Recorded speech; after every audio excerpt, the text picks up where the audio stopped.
Hello, everyone. Omni-Sensei here with What If I Was Reborn in Harry Potter as a Young Severus Snape? Part 2. If you enjoy this content, please smash the like button. Subscribe to the channel if you haven't already. Don't forget to check out the original story linked in the description. I hope you enjoy listening to it. Severus Snape stepped off the enchanted carriage that had transported him from the bustling streets of Boston to the serene heights of Mount Greylock. The air was crisp, carrying the scent of pine and the promise of new beginnings. Before him stood Ilvermorny's School of Witchcraft and Wizardry, its majestic silhouette partially veiled by a wreath of misty cloud, a testament to the powerful enchantments that concealed it from no-mage eyes.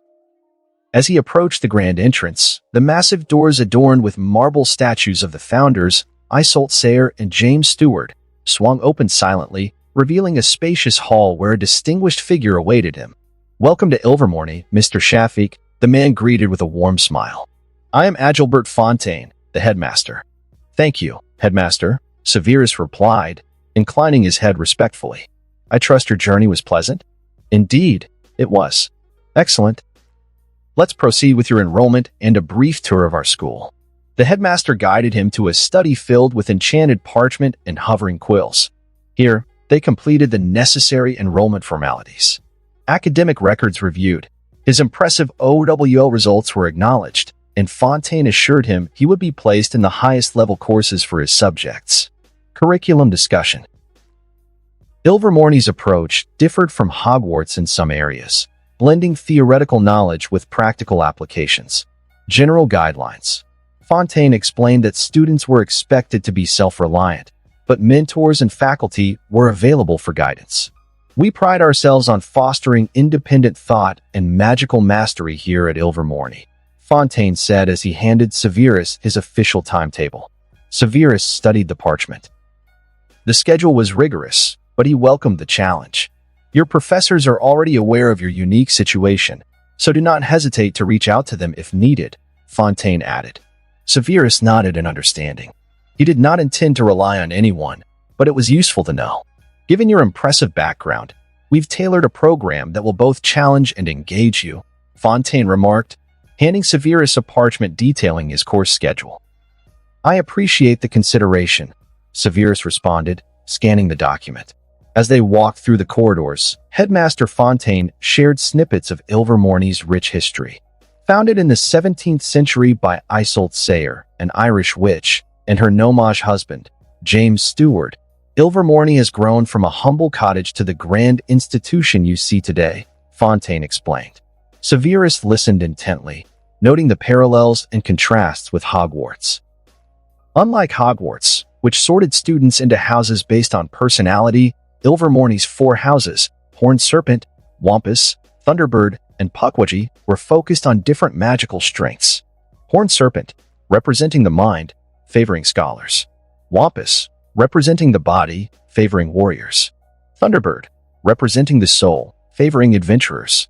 Pukwudgie, representing the heart, favoring healers. "This is where you will be sorted," Fontaine said, stopping in a circular chamber with 4 intricately carved wooden statues. "Fascinating," Severus mused, contemplating where he might find his place. Severus stepped onto a Gordian knot inlaid into the marble floor, the enchanted statues looming over him. The room fell silent. Suddenly, the Horned Serpent statue's forehead crystal glowed brilliantly, casting pale blue light over the chamber. "The Horned Serpent has chosen you," Fontaine announced. "A house that favored scholars and seekers of knowledge." Severus allowed himself a small, satisfied smirk. It was a fitting choice. "Very well," Fontaine said. "Let's get you to your dormitory." Unlike Hogwarts, where students lived in house-based dormitories, Ilvermorny's system was divided by year. Each year level had a designated common area where students could gather for discussions, study groups, and social events. Within each year level, students were assigned to dormitories in pairs, 1 dorm per 2 students.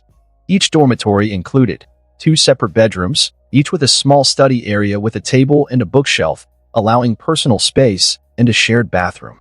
This allows for a more collaborative academic environment while still providing personal privacy, Fontaine explained. He led Severus to the 6th-year wing, where an elegantly designed archway bore the year inscription. Fontaine stopped near the entrance. "This will be your residence for the next year, Mr. Shafik," he said. Severus took in his surroundings. Unlike the ancient stone corridors of Hogwarts, Ilvermorny's dorms had sleek wooden interiors, enchanted to feel warm and inviting. Soft lighting hovered overhead. Bookshelves lined the walls. The hallway was quiet but buzzed with enchantments woven into the very structure. "You will find your name on the dormitory assignments list at the entrance," Fontaine continued. "If you have any concerns, you may speak with Professor Devereaux, the faculty in charge of sixth-year students." Severus nodded. "Understood." Fontaine gave him a measured look before extending a hand. "I expect great things from you, Mr. Shafik," he said with a smile. Severus shook his hand firmly. "I do not intend to disappoint, Headmaster." Fontaine chuckled. "Good. Best of luck, and welcome to Ilvermorny." With that, the headmaster departed, leaving Severus standing at the threshold of his new life. Severus found his assigned dormitory, a modest yet comfortable space with dark oak furniture and a study desk by the window. His assigned roommate had not arrived yet, which gave him a moment of peace. He unpacked his belongings, organizing his books in meticulous order. He examined the timetable pinned near the entrance, noting his first classes. He glanced around, familiarizing himself with the new environment. Ilvermorny was different from Hogwarts, but it was not unwelcoming. And for the first time since his arrival in this new life, Severus felt something unexpected, a genuine sense of anticipation. This was his chance to reinvent himself, to thrive on his own terms, and he would not waste it. Severus placed the last book onto his shelf, aligning it with meticulous precision. The room was quiet, save for the soft hum of distant enchantments woven into Ilvermorny's walls. The dorm was more spacious than Hogwarts' shared rooms, but the silence felt oddly unfamiliar. No distant chatter of Slytherins, no looming threat of the Marauders, no Lily Evans walking away. Just him. Alone. Finally, he allowed himself a moment to breathe, taking in the warm lighting and spacious dormitory. It was different from the cold stone walls of Hogwarts, cozier, modern, yet rich with history. Then the door slammed open. Severus turned sharply, one instinctively twitching toward his sleeve. The boy who strode in didn't seem to notice or care. Tall, tan, and absurdly confident, he moved like someone completely at ease with himself. His dark hair was carelessly tousled, his shirt slightly unbuttoned as if formality was a mere suggestion. His new doormate had bronzed skin, dark wavy hair that fell just past his shoulders, and a perfectly chiseled jawline that would make even a Vila pause. He exuded an effortless confidence, moving like someone who had never experienced a moment of doubt in his life. His trunk landed on the floor with a thud, a self-enlarging enchantment bursting apart its neatly packed contents. Robes, textbooks, and at least 3 bottles of fine Italian wine rolled onto the floor. The boy barely glanced at the mess. Instead, he grinned. "Salve, compagno di stanza." The words rolled off his tongue like silk. "You must be the infamous Severus Shafik I've been hearing so much about." Severus raised a brow. Infamous? He had barely arrived. The boy strode forward, hand extended. Alessandro De Luca, half Italian, half American, full-time connoisseur of life's pleasures. Severus did not take the offered hand. Alessandro chuckled, unfazed. "Stoic. Mysterious. Nice touch." Severus sat back in his chair. "You talk a lot. I'm an excellent conversationalist." Alessandro threw himself onto his bed with a satisfied sigh, hands folded behind his head. "You? I suspect you're the type to brood in the moonlight, contemplating the tragic weight of existence." Severus rubbed his temple. This was going to be a long year. Alessandro sprawled across his bed like a lord at leisure, one ankle resting over his knee. "So," he said, glancing at Severus with lazy amusement, "how many hearts did you leave broken back in Britain?" Severus didn't look up from his book. "None." Alessandro sat up, scandalized. "None. No, not even one." Severus turned a page. Alessandro exhaled dramatically. "Mio Dio. What a tragedy." He leaned forward, eyes shining with mischief. "Don't worry, compagno. By the end of the year, I'll make sure you truly live." Severus met his gaze with a flat expression. "I'd rather not." Alessandro grinned. "That's what they all say at first." Severus gave him a flat look. Alessandro laughed outright. "Oh, I like you already, compagno. So mysterious, so brooding. It drives people mad, you know. Severus resisted the urge to hex him. Severus learned more about Alessandro in the next 10 minutes than he had about most people in a year. His mother, a pure-blood witch from the noble house of De Luca, came from a long line of famous potioneers and enchantresses. His father was a high-ranking Macusa official, the type of man who would prefer if Alessandro took life more seriously.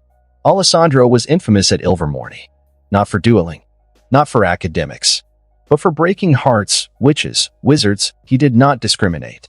Though he acted like a careless flirt, Alessandro was shockingly intelligent, particularly in alchemy, charms, and transfiguration. I learn what I like, he said with a lazy shrug. Loud, shameless, absurdly confident. A walking disaster with an unnerving amount of charm. As Alessandro continued chattering about past conquests, Ilvermorny gossip, and his personal ranking of the most attractive witches in the school, Severus realized something important. This was going to be a long year. He had dealt with James Potter's arrogance, but Alessandro De Luca was an entirely different breed of annoyance. Where Potter was an entitled Gryffindor brute, Alessandro was a refined charmer. One who lived for chaos, flirtation, and amusement. Still, Severus couldn't deny that beneath the dramatics, Alessandro was sharp. He noticed things most people ignored, and his knowledge of Ilvermorny's social hierarchy and hidden secrets could prove useful. So, for now, Severus tolerated him. Alessandro tilted his head. So, tell me, Severus, what's your tragic backstory? Severus closed his book with deliberate calm. I don't share my life with strangers. Ah, Alessandro said, nodding sagely. So you do have one. Severus pinched the bridge of his nose. Alessandro grinned. Don't worry, amico. I'll crack your mystery eventually. Severus stood. I'm going to explore the castle. Good idea. Alessandro leaned back against the pillows. While you do that, I'll unpack. Severus paused. Alessandro's belongings were still scattered across the room. He looked at the mess. Looked at Alessandro. The boy smirked. Eventually, Severus left without another word. This was going to be a long, long year. Severus woke early. It was a habit ingrained from years of solitude and survival. He dressed with precision, buttoning his blazer while scanning his schedule.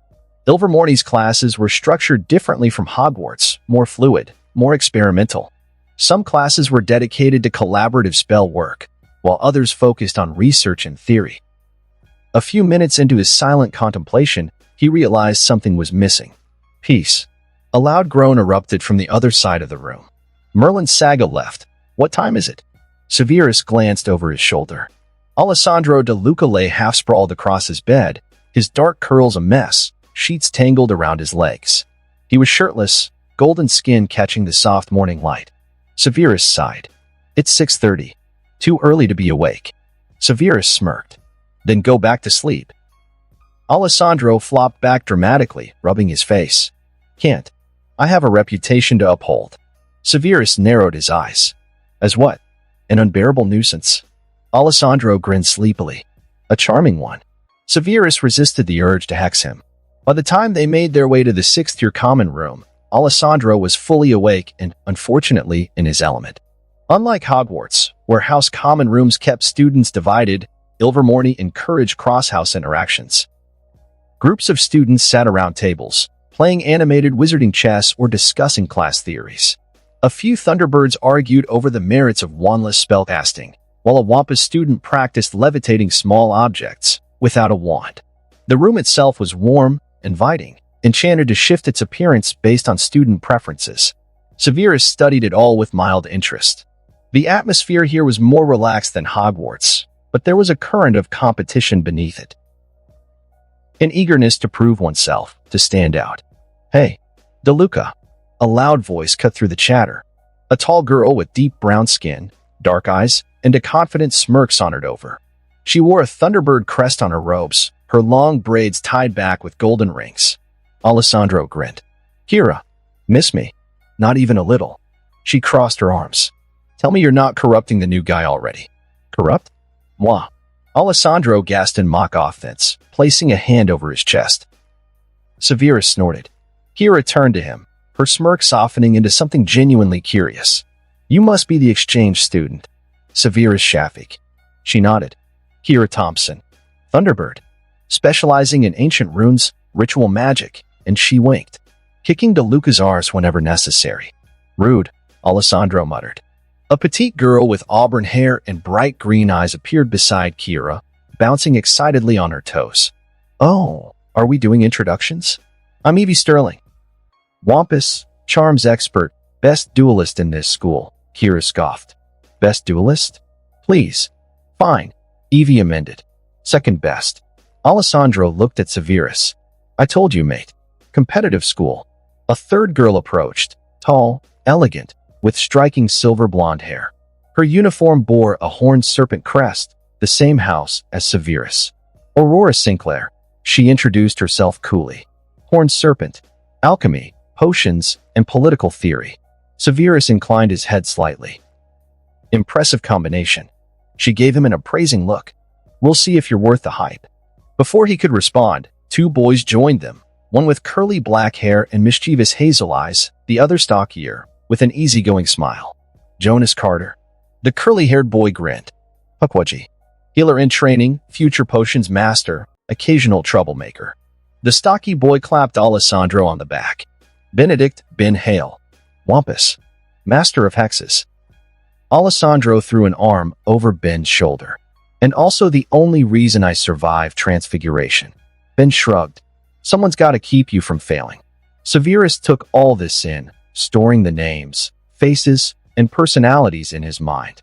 This group wasn't just Alessandro's friends. They were influential students, top of their fields, competitive and ambitious. And they had accepted him without hesitation. Interesting. The Grand Hall was nothing like Hogwarts' divided house tables. Communal tables meant that students sat wherever they pleased, creating mixed groups. Food was conjured to order, an innovation Severus found mildly impressive. Students spoke freely across houses, discussing everything from spell research to school rumors. Alessandro dragged Severus toward a lively table, where their new acquaintances were already seated.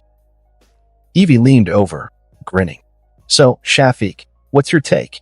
Is Ilvermorny better than Hogwarts? Severus considered. Different. Aurora smirked. Spoken like a true diplomat. Severus should have known something was off the moment Alessandro grinned like a Cheshire cat during breakfast. By the way, compagno, Alessandro said between bites of toast, you might want to prepare for some entertainment later. Severus, sipping his tea, barely glanced at him.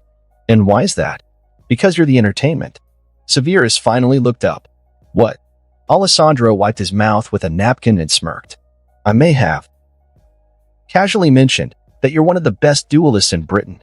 And, naturally, people were curious. Severus set his cup down with deliberate slowness. You did what? Oh, don't look at me like that, Alessandro said, looking entirely unbothered. You wanted to make an impression, didn't you? Severus exhaled sharply, fingers twitching against the wooden table. Who said I wanted to make an impression? And what exactly did you promise? Alessandro's smirk widened. A demonstration. A duel. Severus stared at him, eyes narrowing. With who? Before Alessandro could answer, a loud voice boomed across the hall. Oh, Shafik. Severus turned. A tall, broad-shouldered Wampus student stood near the dueling platform on the far end of the hall. His muscular frame and cocky stance reminded Severus of Gryffindor brutes he used to deal with at Hogwarts. Name's Damien Connors, the boy said, cracking his knuckles. I hear you're some big-shot British duelist. Let's see if you can actually fight, or if you just run your mouth. Severus shot Alessandro a murderous glare. Alessandro just winked. Think of it as a cultural exchange. Unlike Hogwarts, where dueling was often discouraged unless under supervision, Ilvermorny took a different approach. Dueling was a school-sanctioned activity, considered an important skill. The dueling club operated like a sport, with students settling disputes through magical combat rather than pointless brawls. Unless there was a clear risk of serious injury, teachers did not interfere. It was an unspoken tradition. If you were challenged publicly, you had two choices: decline and be branded a coward, or accept and prove yourself. Severus knew backing down would make his year at Ilvermorny far more difficult. So he stood, calm, controlled, deadly. The students around them cheered and whistled as they moved toward the dueling stage. The makeshift dueling ring was a large circular space, its perimeter marked with glowing runes. The gathered students formed a loose boundary, eager to watch. Damien rolled his shoulders, bouncing slightly on his feet like a fighter preparing for a physical match. "Hope you can take a hit, exchange student." Severus didn't react. He simply raised his wand. "I don't intend to be hit." A hush fell over the crowd. Then the duel began. Damien moved fast. The first spell came like a whip-rack. A blasting curse aimed straight for Severus's chest. Severus sidestepped effortlessly, the curse shattering the floor where he had stood. A second spell followed. Reducto. Severus barely flicked his wand. Protego. The curse deflected, smashing into the barrier behind him. Damien grinned, eyes flashing. He liked the challenge. He started moving, shifting his strategy, sending a flurry of hexes and curses, trying to force Severus into a corner. Severus? Severus danced through the storm. His defense was surgical, precise dodges, quick counters, and fluid movement. He didn't waste energy. Damien relied on brute force, whereas Severus relied on timing. The wampus duelist lunged forward, wand crackling with magic, intending to overwhelm him with another powerful offensive spell. Severus saw his opening. He flicked his wrist. Expelliarmus. Damien's wand flew out of his hand. It clattered to the floor. Silence. Then, a slow ripple of applause. Severus stood there, wand lowered. Damien blinked at his empty hands, stunned. The gathered students murmured among themselves, eyes flicking between Severus and the defeated duelist. Holy shit. That was terrifyingly efficient. Who even fights like that? Severus exhaled, pushing his wand back into his sleeve. He had expected something more challenging. Alessandro whistled from the sidelines. Mio Dio. That was sexy. Severus shot him a warning glare. Damien, to his credit, let out a low chuckle. Well, damn, he muttered. He picked up his wand, rubbing his wrist. Gotta admit, Shafiq, you're better than I thought. Severus gave a curt nod. I know. Laughter rippled through the crowd. Someone clapped him on the back. Looks like you're not just another foreigner, huh? Just like that, Severus was no longer just the exchange student. Now, he was a serious contender. And everyone at Ilvermorny knew it. Severus awoke to the faint murmurs of hushed voices outside his dorm. His duel from the day before had already spread through the school. The moment he stepped into the sixth-year common room, several students turned to look at him. Some nodded in respect, others whispered among themselves. Alessandro, of course, was thriving in the attention. Shafiq, my dear friend, Alessandro called dramatically from across the room, grinning like a lunatic. He had already draped himself over a couch, his uniform still half-buttoned and slightly disheveled, like he had just woken up in someone else's bed. Word on the street is, you've successfully terrified half the school. Severus ignored him and went to pour himself a cup of coffee. Aurora Sinclair, the sharp-eyed horned serpent, smirked as she passed by. You realize this means you'll have to keep proving yourself, right? Severus merely took a sip of his coffee. He had no intention of losing. The potions classroom at Ilvermorny was nothing like Hogwarts' cold, stone dungeons. Large, sunlit windows overlooked the mountains. Rows of cauldrons were equipped with self-regulating heat charms. The air was filled with the scent of fresh ingredients, instead of the usual dungeon dampness he was used to. Severus took his seat, eyeing the professor. A woman in her late 40s, with streaks of silver in her black hair and the steady hands of someone who had spent a lifetime brewing. Professor Langford, Alessandro whispered beside him. Strict but brilliant. Hates when people waste her time. Langford's sharp eyes scanned the class. This is advanced potions, not a beginner's course, she said. You will not just follow recipes, you will modify them, refine them, and, if necessary, break them. Severus was intrigued. At Hogwarts, Slughorn had focused on memorization and precision. Here, Langford wanted experimentation. Today's task, she continued, waving her wand. The board filled with a basic recipe for a healing potion. Modify this potion to make it stronger, faster, or longer lasting. No instructions, just results. Students immediately got to work. Severus analyzed the ingredients, considering variations in timing and stirring methods. He instinctively adjusted for efficiency. Alessandro, to Severus's mild horror, dropped an ingredient without measuring it. Severus stiffened. What are you doing? Relax, Shafiq. I know what I'm doing. To his annoyance, the potion did not explode. It actually gained a richer consistency. Langford walked by, observing their cauldron. She raised a brow. Interesting. You deviated from the standard formula, and it worked. She turned to Severus. Hogwarts teaches you to follow the rules. Here, we teach you how to break them intelligently. Severus smirked. I'll keep that in mind. At Hogwarts, Flitwick had been an excellent charms professor, but the focus had always been on structured spell work. Ilvermorny? Completely different. Charms were taught in motion, rather than through repetitive practice. Students were encouraged to test the limits of their spells, seeing how much variation they could apply. Instead of desks, the classroom had open space, resembling a spell dueling arena. Professor Silas Graves was intimidating, tall, silver-haired, and sharp-eyed like a hawk. This is not just charms, he announced. This is applied spellcasting. If you cannot modify a charm in real time, then you do not truly understand it. He waved his wand. A quill hovered in midair. Wingardium Leviosa, he prompted. A few students murmured the incantation. The quill rose slowly. Graves snapped his fingers. Wrong. The quill shot forward instead of up, flipping unpredictably. The students blinked. Magic is alive, Graves said. Rigid spell work is fragile spell work. Learn to adapt, or fail. Severus was fascinated. At Hogwarts, spells had been taught as absolute constructs. Here, they were seen as flexible and adaptable. When paired with Aurora Sinclair for practice, he quickly grasped the differences. He adjusted the angle of his wand, controlling the force of levitation rather than simply making an object float. He experimented with speed, modifying a summoning charm to bring objects faster or slower. Instead of focusing just on pronunciation, he adjusted intent, seeing how magic responded. Aurora, watching him, smirked. You catch on fast. Severus gave a rare nod of acknowledgement. Ancient runes had always fascinated Severus. At Hogwarts, the subject was academic, translations, meanings, historical context. At Ilvermorny, it was alive. Instead of just reading runes, students were expected to activate them.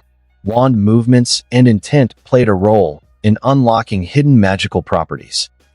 The class was structured like a workshop, with each student receiving a sealed scroll containing runes that needed to be decoded in real time. Professor Maeve Holloway set a sealed, rune-covered scroll in front of each student. No wands, she instructed. No notes. Just instinct. Severus traced the runes with his fingers, letting magic guide him.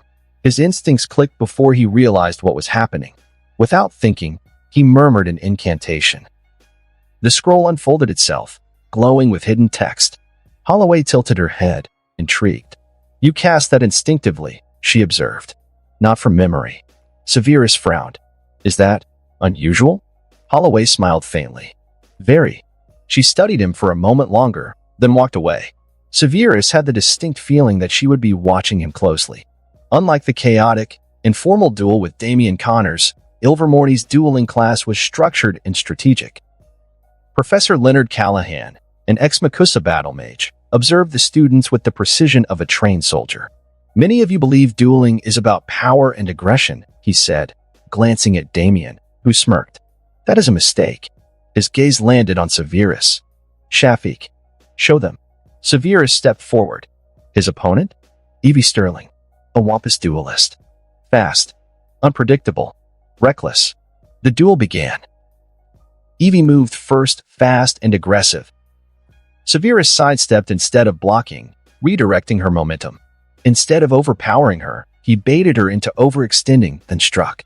A well-placed Petri Ficus Totalis, and Evie froze mid-motion.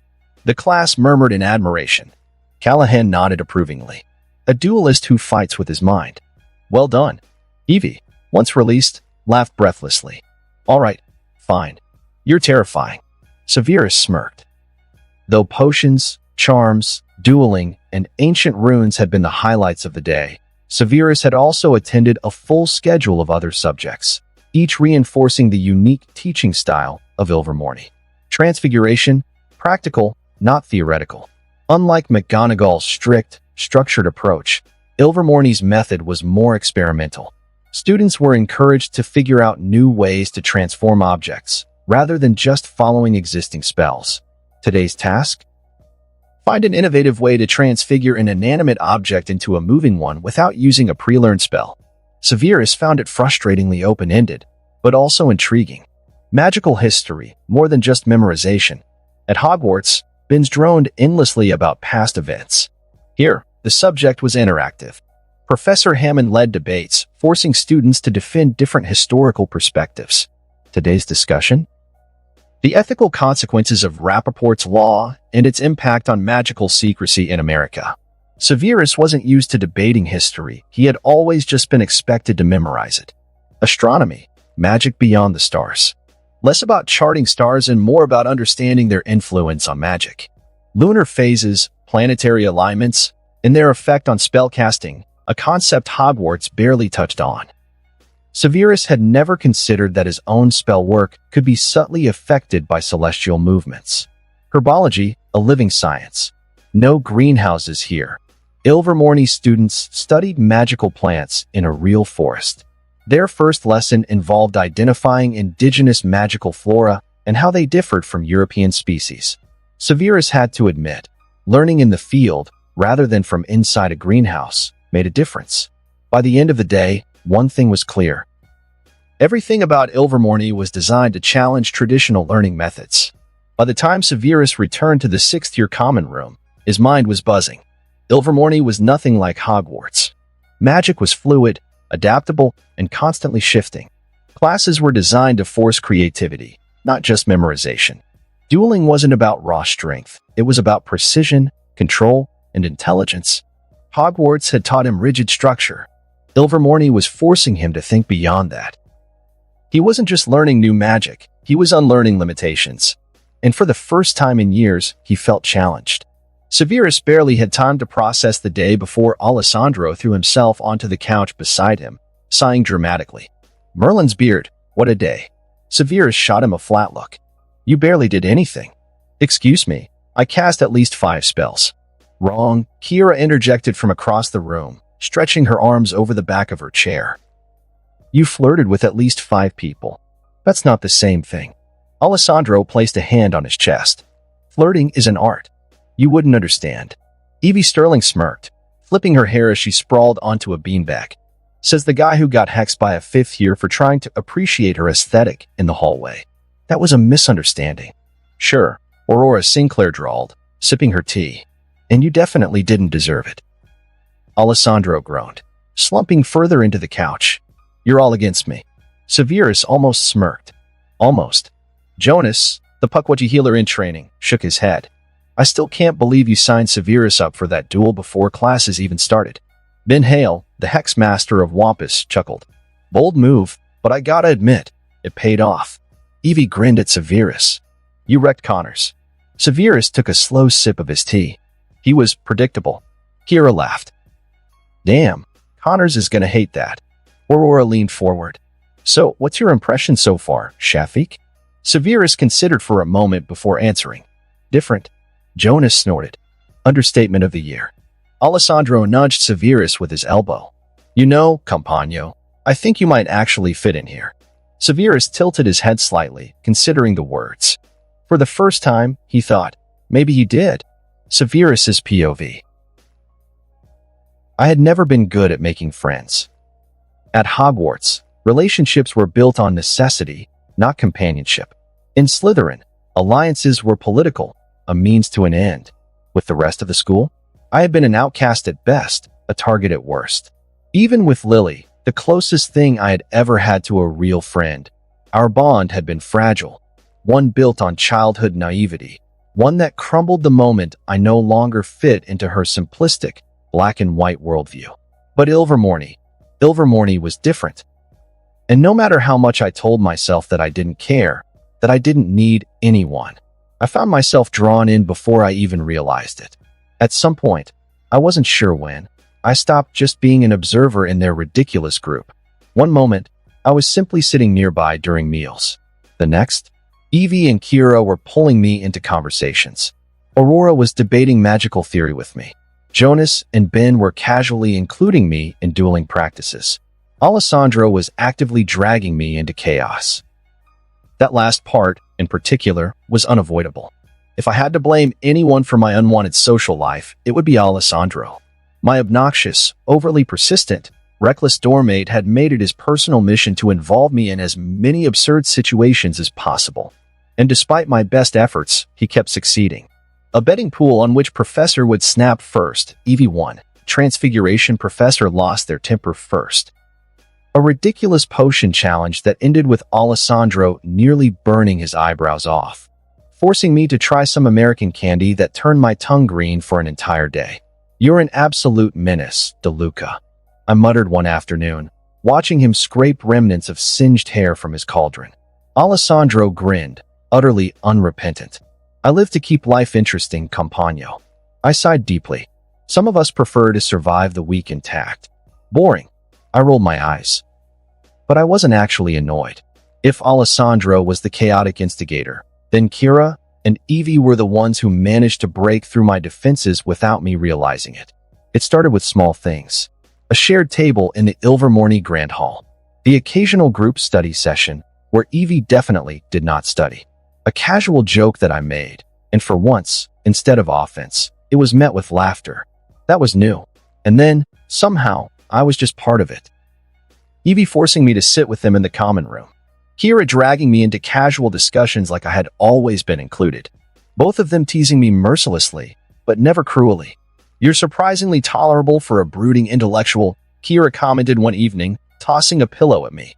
Without looking up from my book, I caught it in one hand and set it aside. "That says more about your standards than it does about me." Evie grinned. "Oh, he's good at this." I flicked my wand, refilling Kira's teacup without thinking. Neither of them commented on it. Somehow, that meant more than words. Aurora was the first person I had ever met who could match me in sheer intellectual curiosity. She was the only one in our group who could sit with me for hours, poring over ancient texts and dissecting magical theories without getting bored. During our first charms class together, she instantly picked up on what I was doing. Where other students simply cast spells, she understood magic. "You don't just want to cast spells," she said one evening, watching as I experimented with layering charms. "You want to rewrite them." I glanced at her, mildly surprised by how quickly she had caught on. Aurora smirked. "You should write a paper." I huffed. "I doubt anyone in Britain would care." She raised an eyebrow. "Then don't publish it in Britain." That was actually a thought. And for the first time, I considered it. Then there was Jonas and Ben, the people I was most hesitant to get to know. But Jonas and Ben weren't like the Gryffindor duelists at Hogwarts. They weren't arrogant show-offs like Potter and Black. They didn't fight to prove superiority. They fought because they loved the craft. Jonas was quick, precise, and a strategist. Ben was brutal, strong, but faster than he looked. Sparring with them was genuinely enjoyable. Then one evening, they challenged me together. I thought it would be chaotic, messy, uneven. Instead, I thrived. Jonas was predictable. Ben was fast. I was both. When I disarmed Jonas and dodged Ben's hex in the same breath, both of them looked at me with something I had never seen before, respect. Ben grinned, shaking his head. "Damn, Shafiq." Jonas smirked. "All right, you're one of us now." I wasn't sure when it happened. When casual conversations turned into inside jokes. When sparring turned into trust. When I stopped feeling like I needed to keep my guard up.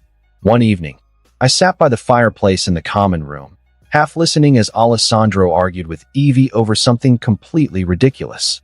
Jonas was tuning his enchanted violin. Aurora was scribbling in a research book. Kira and Ben were playing a wizarding card game. And I was just there. No one was waiting for me to prove myself. No one was planning to turn on me. No one was looking at me like I was a liability or a threat. They just accepted me. I hadn't even realized I was smirking slightly until Alessandro grinned at me. "See? You're having fun." I rolled my eyes. "I am tolerating your existence." Evie tossed a pillow at me. "Same thing." Aurora smirked. "Welcome to the group, Shafiq." And that night, as I walked back to my dorm, I realized I had friends. For the first time in my life, I wasn't just surviving. I was living. And I wasn't sure what to do with that. For the first time in his life, Severus didn't wake up feeling like he had to be on guard. There were no Gryffindors waiting to hex him, no Slytherin alliances to navigate, and no looming threat of Dumbledore watching from a distance. Here, in Ilvermorny, he wasn't Severus Snape, the outcast. He was Severus Snape, and for once, that name carried respect, not ridicule. Professor Langford wasn't Slughorn. She didn't play favorites. She didn't reward charm over skill. And most importantly, she didn't tolerate mediocrity. The moment the class began, she waved her wand, and instructions appeared on the board. Modify a standard healing potion to improve either its potency, duration, or effect. No instructions, only results. Severus read the task and smirked. Finally, something worthwhile. He and Alessandro took their usual station, a familiar routine forming between them. Alessandro leaned back lazily, watching as Severus methodically gathered ingredients. "All right, genius," Alessandro drawled, crossing his arms behind his head. "You handle the technical part. I'll supervise." Severus didn't even look up. "You mean you'll do nothing?" "I mean," Alessandro corrected, "I'll offer moral support." Severus rolled his eyes and focused on the task. Healing potions followed a strict composition. Modifying them required precise balancing of base ingredients. He increased the Dittany concentration, ensuring deeper tissue regeneration. Modified the stirring pattern, slowing the reaction rate to extend the potion's shelf life. And replaced the standard infusion method with a double extraction process for increased potency. Alessandro watched as Severus moved with precision, every motion calculated, controlled, efficient.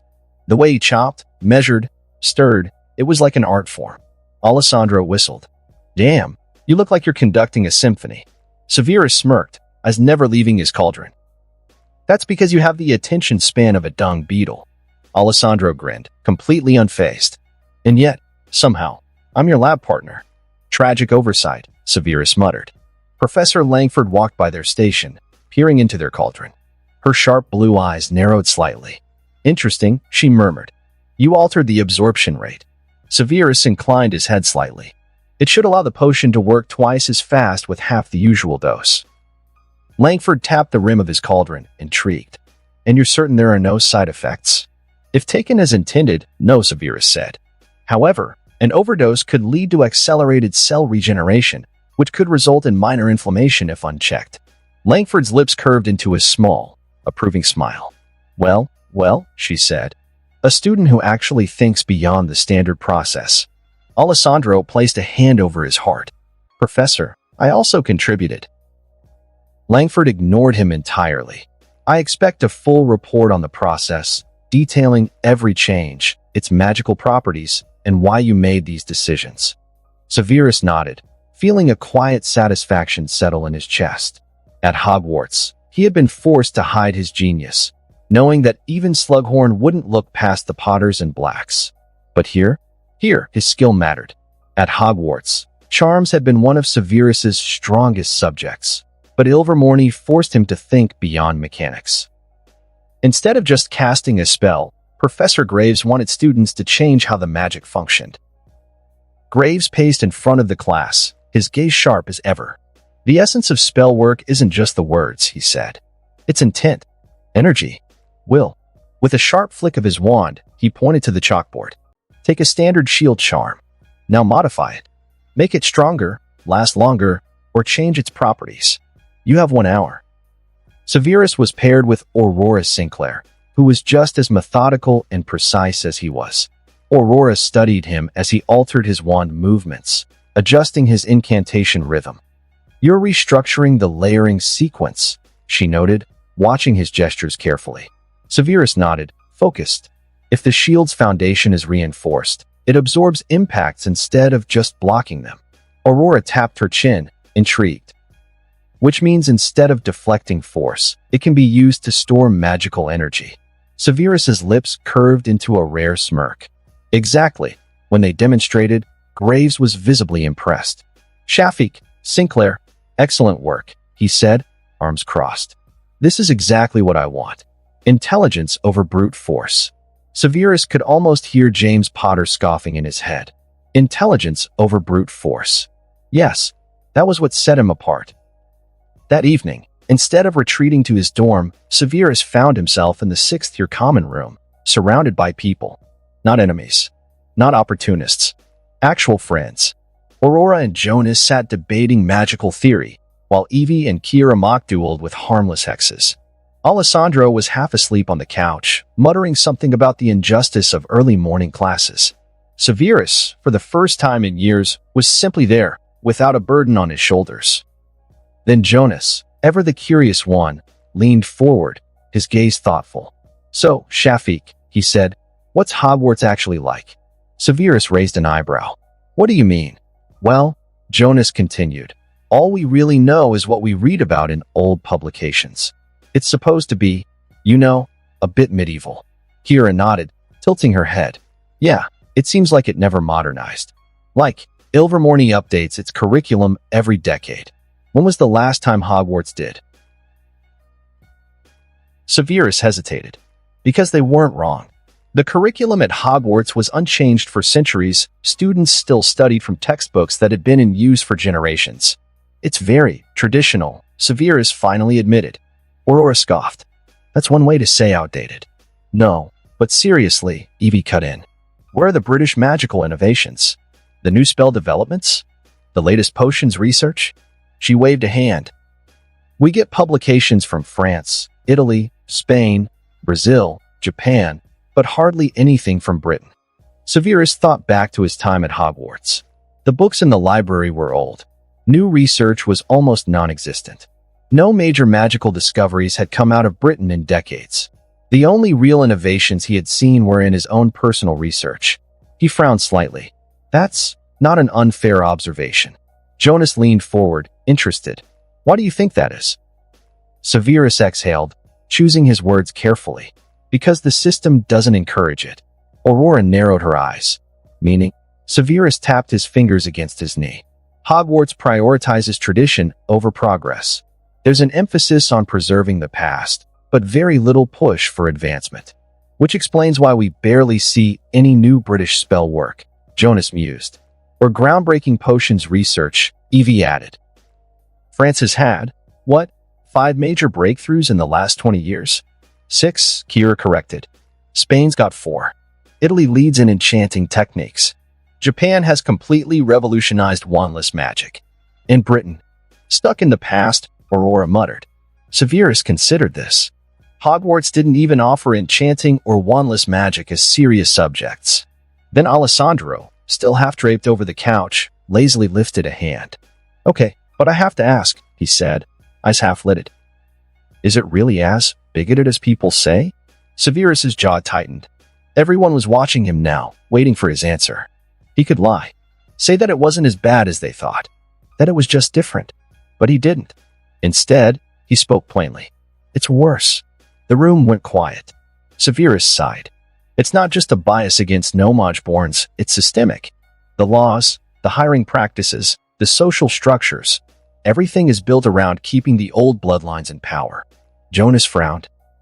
"That's why no-mage-borns leave after graduation, right?" Severus nodded. "Many of them do. There are very few opportunities for them in the British ministry. If you don't have a family name, you don't get far." Evie shook her head. "That's insane." Kira scoffed. "That's pathetic." Severus shrugged. "It's just the way things are." Aurora crossed her arms. "That's why countries like France, Spain, and America see Britain as, what's the word? Backwards," Alessandro supplied, sitting up. "That's the word. Same with Germany and Russia. The old world magical powers, too proud to admit they're falling behind." Jonas leaned back, crossing his arms. "Damn. No wonder the Ilvermorny gets so many European applicants every year." Evie nodded. "Yeah, we get no-mage-born transfers all the time, mostly from European countries. But not many from Britain. Ever wonder why?" Severus scoffed. "Because the purebloods don't want to leave their crumbling empire." Aurora hummed thoughtfully. "Maybe. But then why don't no-mage-borns transfer before graduation? Why wait until they're already in the workforce?" That gave Severus pause. It wasn't as if no-mage-borns were forbidden from leaving Britain. But if that was the case, why did no one ever talk about transferring to another school? Why did he have to ask about it by chance? Severus exhaled slowly. "Because they don't know they can." Kira frowned. What do you mean? Severus stared into the flickering fire, organizing his thoughts. The British Ministry and the Hogwarts Board of Governors control the flow of information. They don't outright forbid students from knowing about the world outside of Britain, but they limit what's available. They need people to stay. The economy still needs workers. The ministry still needs employees. If Nomageborns had better options presented to them, most of them wouldn't stay in Britain at all. Evie raised an eyebrow. Wait. You're saying they just don't tell them? That's it. Severus nodded. Think about it. Do you know a single Hogwarts student who's been part of an exchange program? Everyone fell silent. Jonas shifted uncomfortably. No. Kira crossed her arms. But surely someone would have figured it out. Severus let out a short, humorless laugh. I only found out because I happened to ask Mrs. Marchbanks, who's an educator first and foremost. If I'd asked a ministry official, I doubt I would have gotten a straight answer. Aurora's gaze sharpened. You mean? You wouldn't have even known about the exchange program if you hadn't asked? Severus nodded. No one at Hogwarts knew it was an option. I certainly didn't. It was just a coincidence that I asked Marchbanks. Evie blinked, stunned. That's actually terrifying. Alessandro let out a low whistle. So Hogwarts keeps their students isolated, and the ministry makes sure no one spreads the word about the wider wizarding world. That's not just traditionalism. That's deliberate control. Severus smirked. And I got out. Aurora tilted her head, observing him. And if you hadn't? Severus didn't answer right away. He stared into the fire, considering. If he had never learned about Ilvermorny's exchange program, if he had stayed in Britain, stayed in the same cycle of ambition, hatred, and survival, would he have ever known that a world beyond that existed? Would he have ever seen that magic could be more than just a means of power? Would he have ever realized that he had a choice? Finally, he exhaled. Then I'd be like every other idiot still clinging to that broken system. Aurora nodded, satisfied. Then it's a good thing you're here. Severus smirked. It is. And for the first time, he believed it. After their intense discussion about Hogwarts and the British wizarding world, Severus had assumed the night would wind down naturally. He had underestimated Evie Sterling's talent for chaos. All right, she declared, standing and stretching like a cat. That was all very educational. But I think it's time for something actually fun. Kira leaned forward. What do you have in mind? Evie grinned. We're sneaking out. Severus immediately arched an eyebrow. Excuse me. Aurora smirked, already intrigued. You mean the falls, don't you? The falls. Severus repeated. Jonas grinned. The Ilvermorny enchanted waterfall. It's hidden deep in the forest. School legend says the founders enchanted it themselves. Only the cool students go there at night. Alessandro added, winking. A rite of passage. Severus scoffed. Ah, so it's pointless rule-breaking. Excellent. Carry on without me. Evie waved a hand. Oh, don't be a bore, Shafik. You already know everything there is to know about Hogwarts being a dystopian relic. You may as well learn about Ilvermorny's actual fun side. Severus sighed. The school has wards, does it not? Jonas smirked. That's what the side tunnels are for. Severus gave them all a skeptical look. You all sound far too practiced at this. We are, Aurora admitted. So? Severus crossed his arms. I don't see the point in sneaking out to see water. Alessandro gasped dramatically. I feel personally attacked. Jonas grinned. Come on, Shafik. You've survived the British wizarding world. This should be easy. Severus rubbed his temple. He really should have shut this down immediately. But then Alessandro clapped him on the back. You will enjoy this, compagno. Trust me. And somehow, Severus found himself agreeing. Ilvermorny's surrounding forest was unlike the forbidden forest at Hogwarts. Lush and open, filled with tall, ancient trees. Magical pathways woven into the land, shifting subtly to lead students along safe routes. The scent of fresh pine, damp moss, and crisp autumn air. Jonas led the way, tracing a glowing rune against a tree trunk. The symbol flickered, revealing a hidden pathway. Severus studied it. Warded trails. Aurora nodded. Ilvermorny's students figured out how to navigate them centuries ago. The teachers know we sneak out. They just make sure we don't wander into anything dangerous. Convenient, Severus muttered. They walked deeper into the forest, their way lit only by wand light. and the faint glow of bioluminescent plants. Then Severus felt something shift in the air. A presence. A pulse of magic. Before he could speak, a shadow moved in the water nearby. Severus turned his head, eyes narrowing at the movement. Something large glided beneath the water's surface, just beyond the reflection of the moon. Then, slowly, a sleek, serpent-like creature surfaced, its scales shimmering with an opalescent glow. Jonas grinned. Water serpents. They only come out at night. Severus observed the creature. Magical classification? Hera smiled. They're considered semi-sentient, not aggressive, unless provoked. The water serpent watched them for a long moment, then dipped back beneath the surface, disappearing into the depths. Evie whistled. That's a good omen. They only show up when they approve of something. Severus raised an eyebrow. And you believe that? Aurora shrugged. The last time we saw one, Alessandro aced his charms exam. Severus snorted. Correlation is not causation. Alessandro grinned. And yet, I choose to believe.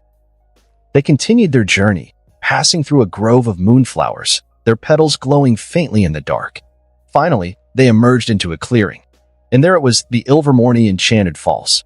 The waterfall glowed, not with mundane light, but with something far older, far deeper.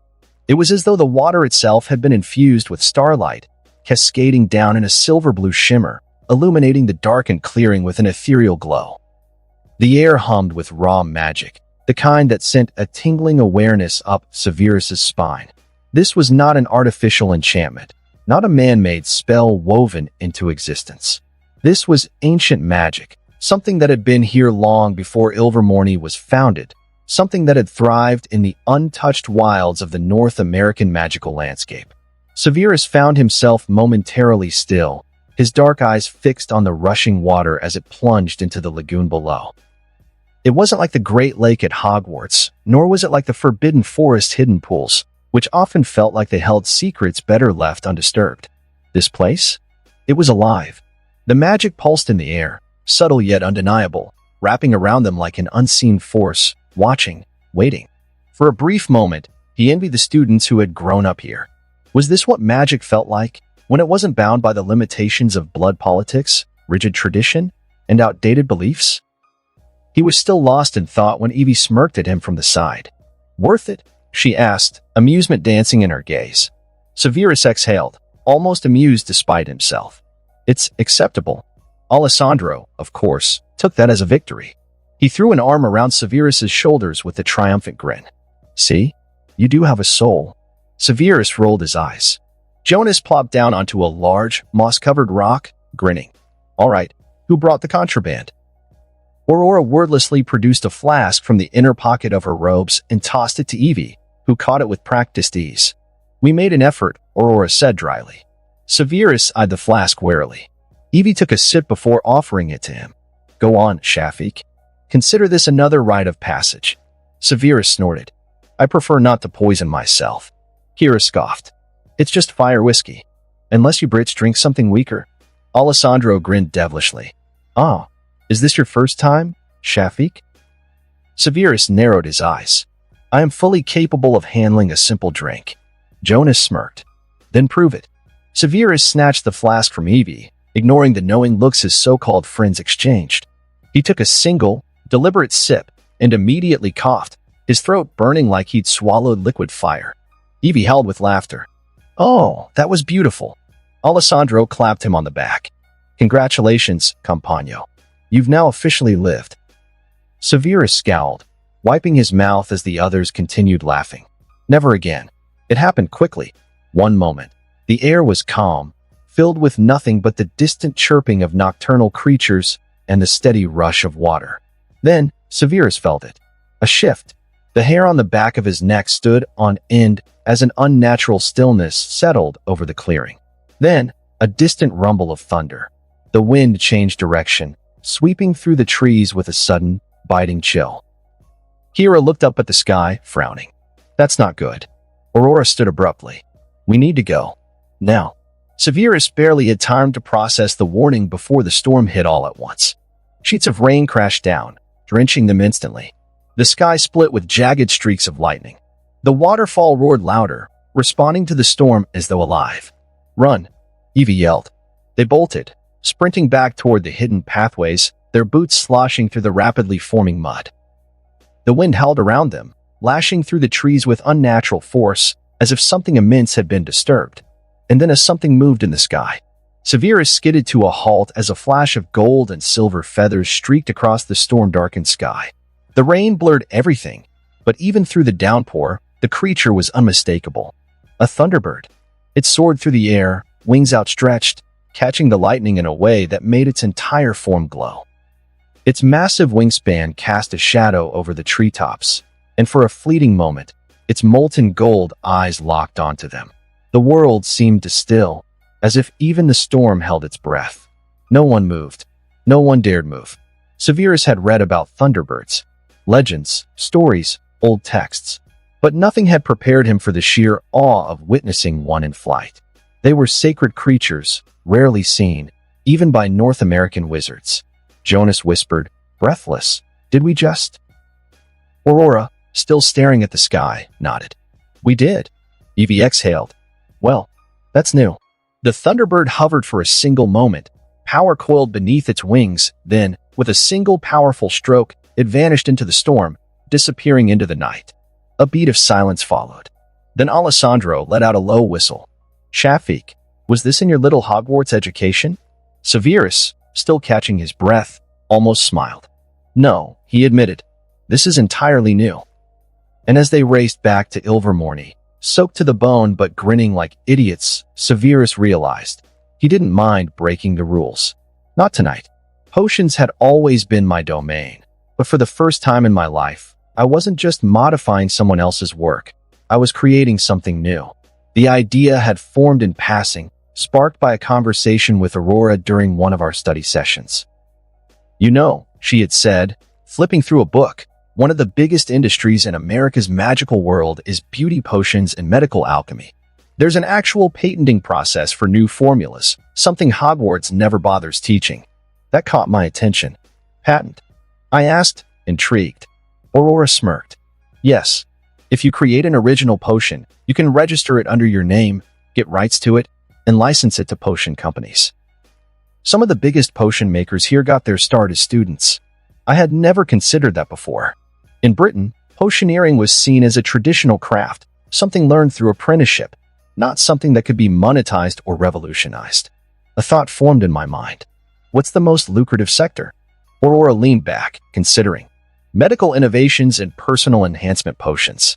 Healing, rejuvenation, anti-aging, all the high-end potions sell ridiculously well. And that was it. Something clicked. Something that wasn't just an academic achievement, but something that could cement my name in the potions world. Over the next few weeks, I worked through different formulations, testing possible combinations before finally settling on a concept. A long-lasting rejuvenation elixir, not just a temporary beauty enhancement, but something that healed minor skin damage, reduced scarring, and enhanced the body's natural healing over time. The key difference? Unlike existing beautification potions, mine wouldn't create magical dependency or diminish in effectiveness over time. A potion that not only repaired damaged skin but actively strengthened its magical resistance to scars. No dependency issues, no diminishing effects over repeated use. Marketable as both a beauty and medical product. A revolutionary advancement. The core ingredient? Enhanced moonstone essence, infused in a stabilized solution to prevent the usual overdose effects that made lunar-based potions volatile. It wasn't just alchemy. It was magic at its most refined. But my work wasn't complete yet. The formula was still in development, requiring extensive testing before I could finalize its effects. One evening, I laid out my research in front of Aurora.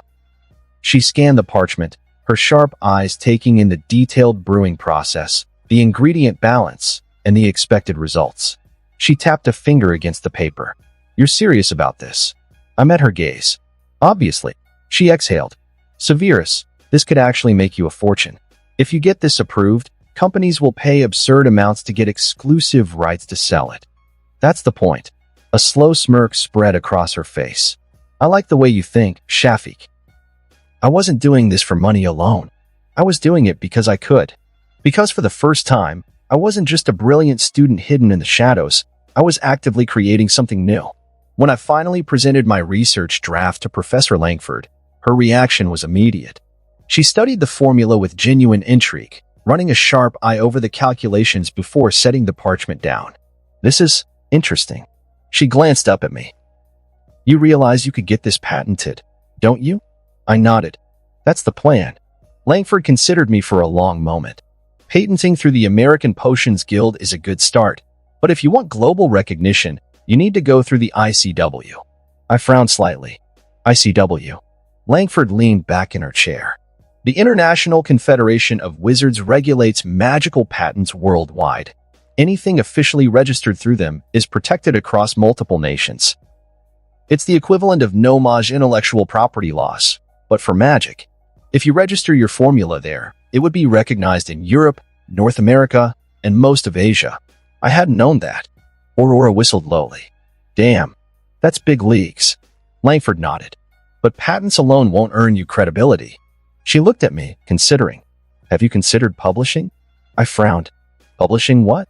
"Your research," she said simply. "You clearly have a knack for innovation. Why not start by submitting research papers on your improvements to existing potions? That will help establish your name in the potions community before your big breakthrough." I thought about that. I had always been forced to keep my improvements to myself at Hogwarts. There was no point in sharing knowledge in a place where talent was overshadowed by blood and social standing.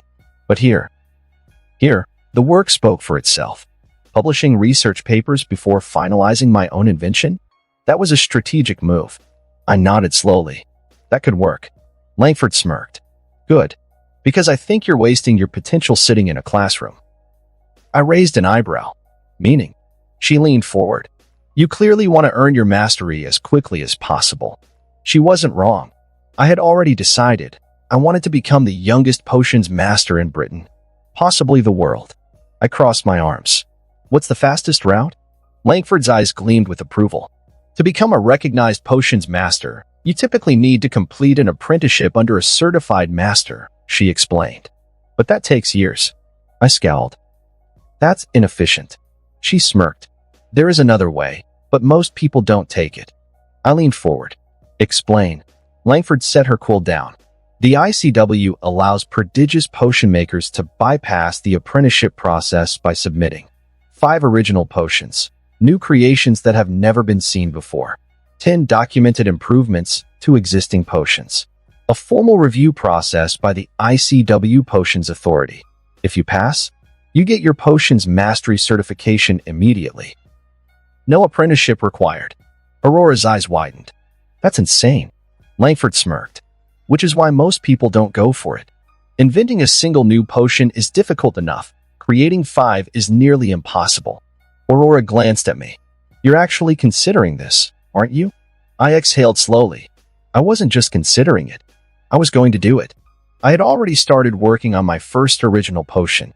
I had spent years modifying existing recipes. 10 documented improvements would be easy.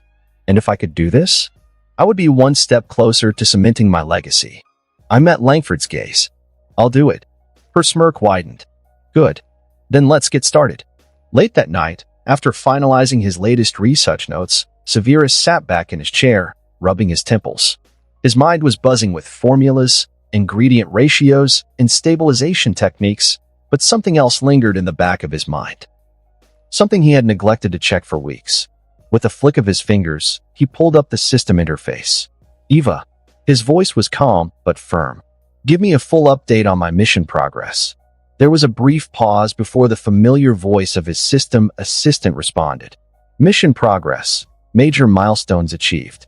System update installed. Significant reward available." Severus's eyes narrowed. "Update? Reward? Why wasn't I informed?" Eva's voice remained neutral, as always. "You received a major system reward upon entering Ilvermorny." Severus's fingers tapped against the wooden desk. "And why wasn't that brought to my attention?" "Because you didn't ask. The system is reaction-based, not proactive. I do not control your life trajectory. I assist when requested." His lips curled into a slight frown. "So, unless I specifically ask, you'll just sit in silence?" "Correct. The system is designed to adapt, not dictate." You are the architect of your own future.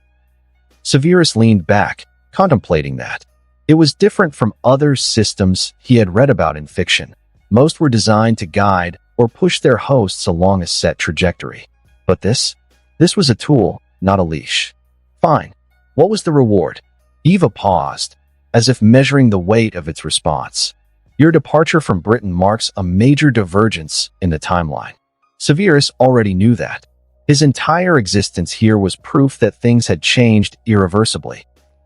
In canon, the Severus Snape of this world sank deeper into the dark arts during his 6th and 7th years, eventually swearing allegiance to Voldemort and becoming a Death Eater. That path is now severed. You have altered history in a way that impacts the trajectory of not just your life, but the world. Severus inhaled slowly. So, as a result of this divergence, you have received a permanent boost in your potential. Additionally, you have been granted a special reward for breaking free of Fate's original path. A screen materialized before him, showing his updated stats, revised talent metrics, updated system, talent-based growth. Magic power, A+ tier, formerly B+. Spellcasting talent, S+ tier, formerly A. Potion talent, SS tier, formerly S+. Dueling talent, A+ tier, formerly B. Dark Arts Affinity, A tier, formerly B. Runic Mastery, A tier, formerly unranked. Severus's eyes scanned the list, assessing the changes. His magic power had increased, nearing the highest tier possible for a wizard his age. His spellcasting had reached the pinnacle of refinement. His potions mastery was now considered SS tier, something beyond even most acknowledged masters. But the real surprise? His dark arts affinity was still there. Not gone. Not erased. Balanced. He wasn't a light wizard. He never had been. He had never sought purity, nor had he ever desired complete moral detachment. He walked the path of a gray wizard, someone who understood the necessity of both light and shadow. And now, the system recognized that. Severus smirked. Good. But the reward notification was still flashing. And my special reward? He prompted.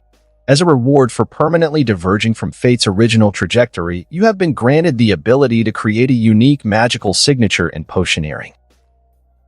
Something that will distinguish you from all other potion masters in history. Severus sat up straight. Elaborate.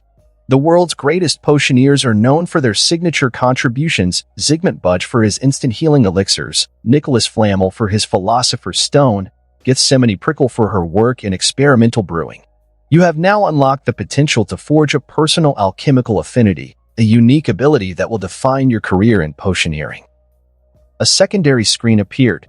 Personal alchemical affinity unlocked current affinity, undetermined potential paths, healing transmutation, mind-altering potions, elemental alchemy. Severus stared at the list.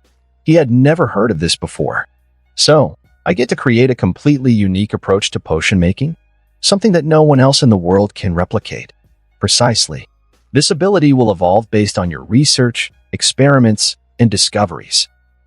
It will be a signature that defines you in magical history. Severus exhaled slowly, deeply. A power no other potions master had? A signature that would cement his place in the field forever? This wasn't just a reward. This was a legacy. His mind raced with possibilities. Healing? Too broad. Transmutation? Intriguing. Mind-altering potions? Potentially revolutionary. Elemental alchemy? The applications were endless. He would need time to decide. But one thing was certain. This changed everything. The soft glow of candlelight flickered over Severus's desk as he meticulously reviewed his latest draft. The parchment was already filled with precise formulations, alchemical theories, and annotated modifications, but he wasn't satisfied. Not yet. It had taken weeks of refining his arguments, cross-referencing texts, and incorporating feedback from Aurora and Professor Langford. But now it was ready. His first published research paper.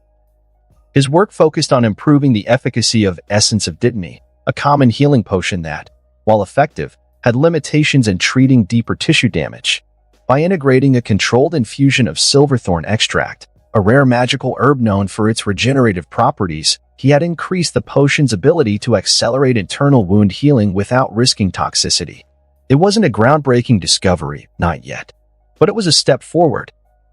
a step toward making his name known in the potions world. "You're submitting this under your real name?" Aurora asked, leaning back in her chair as she scanned the final draft. Severus didn't look up from his notes. "Why wouldn't I?" Aurora snorted. "Because half of Britain will lose its mind when they see the name Severus Snape attached to a potions breakthrough." He smirked. "Let them." She studied him for a moment before shaking her head in amusement. "I like this version of you." "I've always been like this." "No," she corrected, smirking. "You've always been capable. Now you're confident." Severus hummed in response, rolling up the parchment and sealing it with wax. "Where do I send it?" Aurora pushed a form across the desk. Professor Langford already contacted a few journals.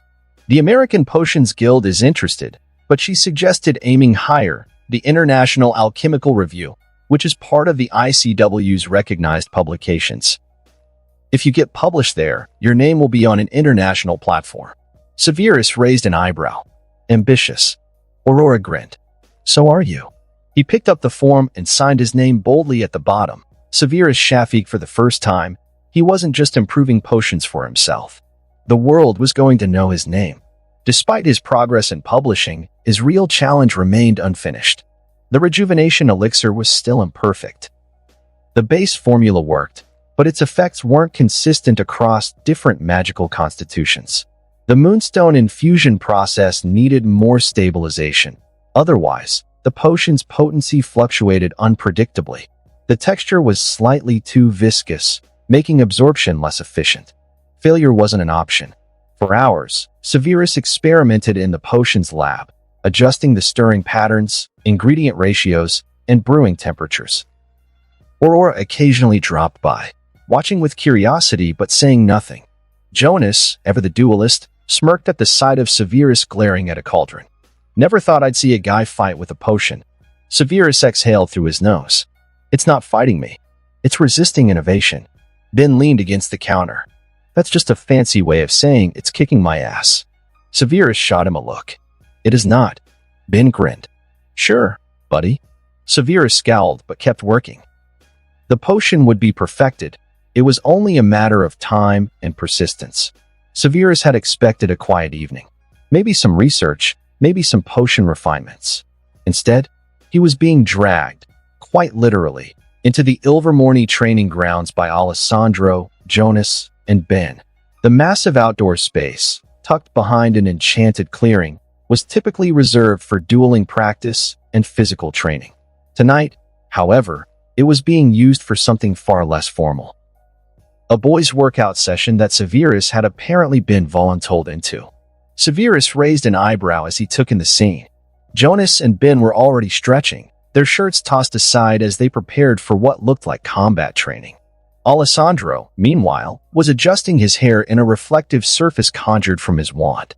Severus folded his arms. "This is ridiculous." Ben grinned, flexing his arms. "No, this is necessary. You want to duel at peak efficiency? Then you need conditioning." Severus scoffed. "Magic doesn't require brute strength." Jonas smirked. "And yet, every top-tier duelist maintains their body like an athlete. You think spell speed and endurance come from nothing?" Severus hesitated. He had always relied on strategy, precision, and raw magical power to win duels. He had never once considered physical training as part of the process. Alessandro clapped a hand on Severus's shoulder. "Besides, compagno, you don't have to be a duelist to appreciate the benefits of looking good." Ben snorted.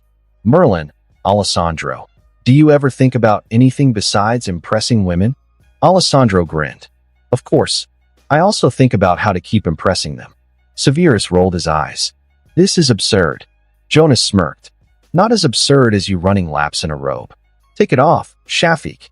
Severus stared. Alessandro waggled his eyebrows. "Not like that, Caro. Just stitch the outer robes and roll up your sleeves. We're not running a monastery here." Severus huffed but complied, rolling up his sleeves and unbuttoning the top of his uniform shirt. Ben grinned. "All right, let's see what you've got, prodigy." Severus was unprepared for the brutality of the training. The first time Ben swept his legs out from under him, he barely had time to twist mid-air before hitting the ground. Jonas offered a hand. "Get up, genius. You fight with your brain, but you need to fight with your body. too. Severus scowled but took the offered hand. By the time they reached the running segment, Severus was questioning all of his life choices. The magical terrain shifted beneath them, conjuring wind resistance and illusionary traps. Jonas and Ben were unbothered, weaving through effortlessly. Alessandro, well, he kept up while fixing his hair mid-run. Severus was fairly certain he was going to murder him. By the time they collapsed onto the grass, sweat-drenched and breathless, Severus was forced to admit one thing. This had been valuable. Jonas leaned back, grinning. "You're a quick learner." Severus exhaled sharply. "I always am." Alessandro smirked. "And yet, you seem to lack experience in one critical area." Severus narrowed his eyes. "Which is?" Alessandro grinned, stretching his arms lazily. "Dating." Ben snorted. Jonas raised an eyebrow in amusement. Severus stared. "That is irrelevant." "Oh, but it's not." Alessandro sat up, looking far too delighted with himself. "You have brains, you have ambition, and now, thanks to us, you'll have a decent physique. But what you lack, dear Severus, is the proper Ilvermorny experience." Jonas smirked. "He means casual dating." Severus exhaled. "I don't have time for relationships right now. I have goals." Alessandro waved a hand. "Who said anything about serious relationships? Casual dating is entirely normal. As long as you communicate and set clear expectations, it's just enjoyable company." Ben nodded. "Ilvermorny isn't Hogwarts, mate. People here aren't obsessed with blood status or prestige marriages. It's normal to go on dates, have fun, figure out what you like." Severus considered that. At Hogwarts, relationships were a battlefield of social status, alliances, and unspoken expectations. Here, it was apparently just a part of life. Alessandro smirked. "So, Shafiq, how about we set you up?" Severus snorted. "Not happening." Kira's voice suddenly cut in from behind them. "That's what you think." Severus turned sharply to see Kira and Evie standing a few feet away, arms crossed and wearing identical smirks. Alessandro grinned. "Ladies, perfect timing." Evie grinned deviously. "So, we hear Severus Shafiq is single." Severus sighed deeply. This was going to be a problem. Unlike the chaos with the boys, Severus's interactions with Kira, Evie, and Aurora were entirely different. With Aurora, they challenged each other in potions, spell work, and magical theory. Their debates were sharp, intelligent, and brutally honest. He respected her, not just as a friend, but as a worthy competitor. If Alessandro was trouble, Kira was the strategist behind it. She was the one who nudged Severus out of his comfort zone, teasing him into situations he wouldn't have voluntarily stepped into. Evie took great pleasure in pushing Severus's limits. Whether through harmless pranks, social bets, or handing him a shot of something suspiciously bright blue. Severus eyed the glass. "What is it?" Kira grinned. "An Ilvermorny tradition. First term initiation." Aurora smirked. "Or are you scared, Shafiq?" Severus rolled his eyes. "Fear has nothing to do with it." Still, he took the shot and swallowed. It burned like liquid fire. Aurora snorted. Evie cackled. Severus grimaced. "That was terrible." Kira grinned. "And now you're officially one of us." Severus exhaled but didn't argue. Perhaps he already was. Severus sat at his desk, reading the letter from the International Alchemical Review for the third time. The official wording was meticulous, but the message was clear. His research paper had been accepted for publication and was currently undergoing final peer review before being included in the next issue. His name, Severus Shafiq, was about to be officially introduced to the international potions community. This was no ordinary academic milestone. This was the first published research paper from a British potioneer in nearly 3 centuries. Severus leaned back in his chair, exhaling slowly. He had expected recognition, but not this quickly, and certainly not on this scale. The first shock came from an international publication. Alchemy and Arcana, one of the largest potions journals in the world, ran an article that sent waves across the magical community. A dormant giant. Why has Britain stopped innovating? By Eleanor Fontaine, Alchemy and Arcana. For centuries, Britain was a beacon of magical discovery. The greatest potioneers, spellcrafters, and magical theorists all came from one place, Hogwarts. But that was 278 years ago. Since then, nothing. No groundbreaking discoveries. No major contributions to magical knowledge. Now, in the year 1976, the world sees its first British innovation in centuries. And yet, it wasn't made in Britain. It was made in America. Severus Snape, a British-born student, has published a revolutionary study on potion stabilization techniques, marking the first significant breakthrough from a British potioneer since the early 1700s. But this raises an uncomfortable question. Why now? Why only after he left Britain? If Hogwarts was truly the premier school for magical education, why is it that all meaningful innovation has come from elsewhere? Why do we see progress from countries like France, Germany, India, and America, but not Britain? Could it be that Hogwarts and the British ministry do not encourage innovation at all? This should be a wake-up call. Britain is no longer leading the magical world. It is simply watching. And if the reaction to Snape's success is anything to go by, many in Britain are not happy about it. If the international article had caused a stir, the Daily Prophet's response made it an inferno. The very next morning, a special feature article was published. Severus stared at the paper in disbelief as he read. A British prodigy, the young genius making waves abroad. By Rita Skeeter, it is with great pride that we recognize one of our own.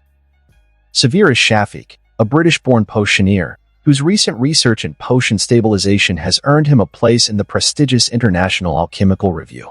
Snape, currently studying at Ilvermorny under an exchange program, has developed a breakthrough method that improves the healing efficacy of Essence of Dittany. This marks the first recognized potions innovation from a British wizard in 278 years. But the real question is, why did it take this long? Why has Britain, once a hub of magical advancement, fallen so far behind? And why did Hogwarts not nurture this talent within its own walls? Perhaps it is time to question the rigid traditions of our academic institutions. Perhaps it is time to recognize that progress does not come from preserving the old, but from embracing the new. For now, we can only watch as Severus Snape continues to rise in a foreign land. One can only hope he chooses to return. Severus snorted. Return, he muttered. Not bloody likely. The impact of the two articles was immediate and unavoidable. The wizarding world of Britain, which had long prided itself on tradition and legacy, was now being forced to confront an uncomfortable truth. Their greatest potioneering breakthrough in centuries had not come from Hogwarts, nor from any of their prestigious families. It had come from a 16-year-old who had left Britain entirely. The letter arrived swiftly at Ilvermorny, bearing the official seal of House Prince. Severus broke the wax seal and read, Severus, it appears that you have accomplished what few in our country have dared in centuries. You have forced Britain to acknowledge its stagnation. Your name is being spoken among the Wisingamot, the Potioneers' Guilds, and among the sacred 28 families. Some are impressed. Others are less so. Regardless, you have set a precedent that cannot be ignored. Continue as you are. Make them remember the name Snape. Arcturus Prince Severus smirked, rolling up the parchment. His uncle was pleased, not just because of the achievement, but because of what it represented. A half-blood, long ignored by the British elite, had just outshone them all, and the aristocracy hated that. Eileen sat at Prince Manor, the Daily Prophet clutched in her hands. Her son's name was there. Not hidden, not overlooked, center stage. For so long, she had feared that her son would remain trapped under the weight of his father's cruelty, Hogwarts' prejudice, and society's rejection. But now, Severus had defied them all. She traced his name with her fingers, a small, wistful smile on her lips. My boy. Albus Dumbledore sat at his desk, hands folded, eyes unreadable. He had always known that Severus was exceptionally gifted. He had even counted on it. In another life, he had assumed Severus's brilliance would be shaped under his careful guidance, ensuring that the boy would eventually become a valuable piece in the greater war against Voldemort. But now, Severus had escaped his influence entirely. Worse, he had thrived without it. Dumbledore exhaled slowly, steepling his fingers. Severus was meant to remain at Hogwarts. he was meant to be shaped into a guiding force. Instead, he has become something I can no longer influence. And that, above all, worried him. For a brief moment, he felt an uncomfortable flicker of recognition. A brilliant orphan, overlooked and dismissed, only to find power outside of Hogwarts' reach. Tom Riddle had done the same. Was this history repeating itself? Dumbledore set down the paper, his expression unreadable. Minerva McGonagall had always been a strict but fair professor. And now, as she read the article, she felt a pang of regret. Severus had been right in front of them, and yet no one had ever encouraged him to pursue his talent in this way. She exhaled sharply, setting the paper aside. We failed him. Hogwarts should have been a place that nurtured talent, not stifled it under outdated house politics. Perhaps it was time to change that. Horace Slughorn stared at the parchment, blinking. Severus Snape, had just accomplished something that would be talked about for generations. Slughorn had always known the boy was brilliant, cunning, and resourceful. But he had also assumed that Severus would always need the right connections, the right sponsorship. And yet, Severus had succeeded entirely on his own. Slughorn swallowed a sip of his wine, his stomach twisting with regret. I should have cultivated a stronger bond with him. But it was too late now. Severus had outgrown Hogwarts, outgrown him, outgrown Britain itself. Unlike some of their colleagues, Flitwick and Pomfrey had never doubted Severus's abilities. The moment Flitwick read the article, he beamed, his small frame nearly vibrating with excitement. I knew it. I always knew he was brilliant. Pomfrey, meanwhile, smiled to herself, quietly pleased. That boy has always been more than what Hogwarts allowed him to be. She had seen the cuts, the bruises, and the exhaustion from his time at Hogwarts. She had patched him up after every attack from the Marauders. But now the world saw what she had seen all along, and she couldn't be prouder. Lily stared at the Daily Prophet, gripping the edges. Severus's name. Right there. Recognized. Accomplished. Admired. For a moment, she felt a strange mix of emotions. She had known he was brilliant, of course, but she had never truly thought about what he could become. And now, reading this, she realized something that made her stomach twist. She had never seen him like this before. She had always seen Severus as her childhood friend, the awkward boy with talent but little confidence. But now, he was someone the entire world was talking about, and he had done it without her. Lucius Malfoy tapped his fingers against his desk, deep in thought. A British half-blood, making an international name for himself? This was unexpected, and if there was one thing Lucius disliked, it was unexpected variables. James Potter and Sirius Black sat in the Gryffindor common room, staring at the article. James scoffed. Since when did Snivellus become important? Sirius scowled. Doesn't matter. He's still a greasy git. Remus, however, was quiet. He had always suspected there was more to Severus than what they saw. Now, the whole world knew it. The wizarding public of Britain was split down the middle. For the first time in 278 years, a British-born wizard had made a significant potions breakthrough.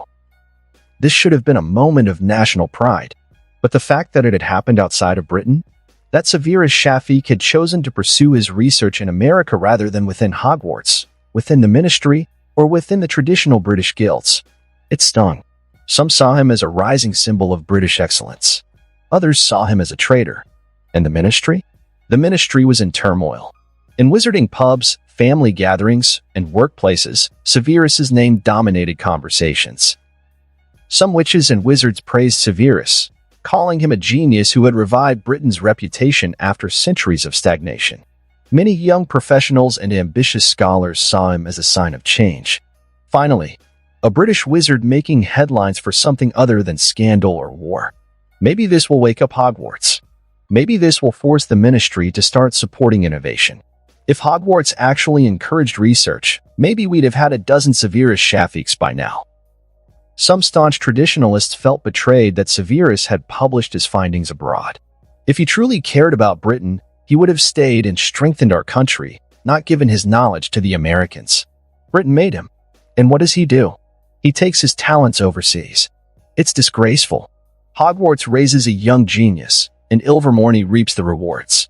The debate raged in letters to the Daily Prophet, wizarding pubs, and even within Hogwarts itself.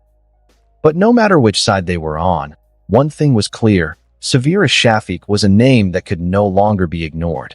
Inside the halls of the British Ministry of Magic, the reaction was chaotic. Some officials wanted to publicly congratulate Severus, to present him as a symbol of British excellence.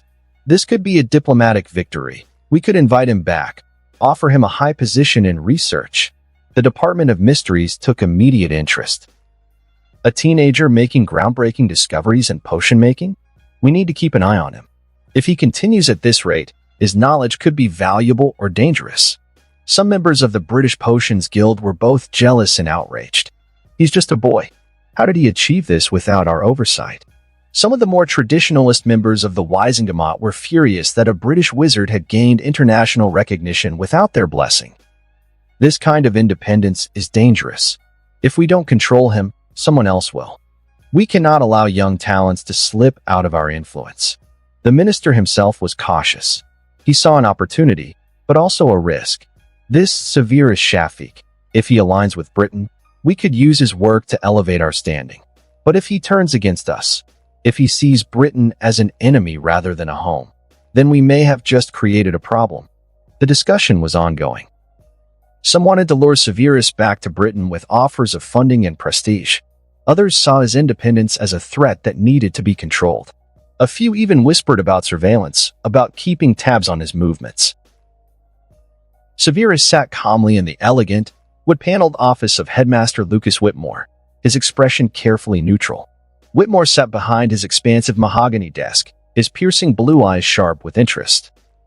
Despite his silvered hair and refined presence, there was an undeniable strength to him, a man who had seen and adapted to the world as it changed. To his left, Amelia Harrington, the U.S. Department of Magical Education's representative, examined Severus with keen scrutiny. She was a woman in her mid-40s, with warm brown skin, sharp cheekbones, and intelligent hazel eyes that flicked between Severus and the paperwork in front of her. She was not easily impressed, and she was the only one in the room who could approve his request. Severus did not fidget, did not betray even the smallest sign of discomfort. He had prepared for this moment. His entire future depended on it. Whitmore leaned back in his chair, fingers tapping idly against the desk. "You're requesting an extension of your exchange program through your 7th year." His voice was measured, but there was undeniable curiosity in his gaze. That's uncommon, but not unheard of. Severus inclined his head. "Correct." Harrington raised an eyebrow. "You are aware that, historically, students from exchange programs return to their home institutions for graduation?" "I am," Severus said smoothly. "But this is not a typical situation." Harrington tapped her quill against the edge of her parchment. "Then explain, Mr. Snape. Why should Ilvermorny make an exception for you?" Severus met her gaze without hesitation. Academically, Ilvermorny had pushed him further than Hogwarts ever had. He had been forced to innovate, adapt, and expand his thinking in ways that were not encouraged back home. Professionally, remaining in America gave him direct access to the International Alchemical Review, American Potions Guild, and ICW research institutions. Britain had isolated itself from global advancements. Politically, staying in Britain would mean becoming entangled in Hogwarts and the ministry's internal power struggles. "I have no interest in such distractions," he said flatly. Harrington tilted her head. "A little cynical for someone so young, don't you think?" Severus's lips curled into something that was not quite a smirk. "I prefer to think of it as pragmatic." Whitmore let out a quiet chuckle. "Smart boy." Harrington narrowed her eyes slightly, studying him. "Your name has been circulating in the British ministry since your publication. Are you aware that some of their officials are now monitoring your academic progress?" Severus's fingers tightened minutely around the armrest of his chair. "I suspected as much." Harrington pursed her lips. "The British ministry still considers you a Hogwarts student and, by extension, under their jurisdiction. Some might argue that your education and future prospects belong to them." Severus forced himself not to scoff. "My future belongs to me, Miss Harrington." Whitmore's eyes gleamed with something akin to approval at that. Still, Harrington remained measured. "So what happens when they try to call you back? You are still a British citizen. Technically, they could make it inconvenient for you." Severus exhaled slowly. "That is exactly why I am here.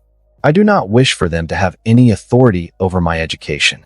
His voice was calm, but firm.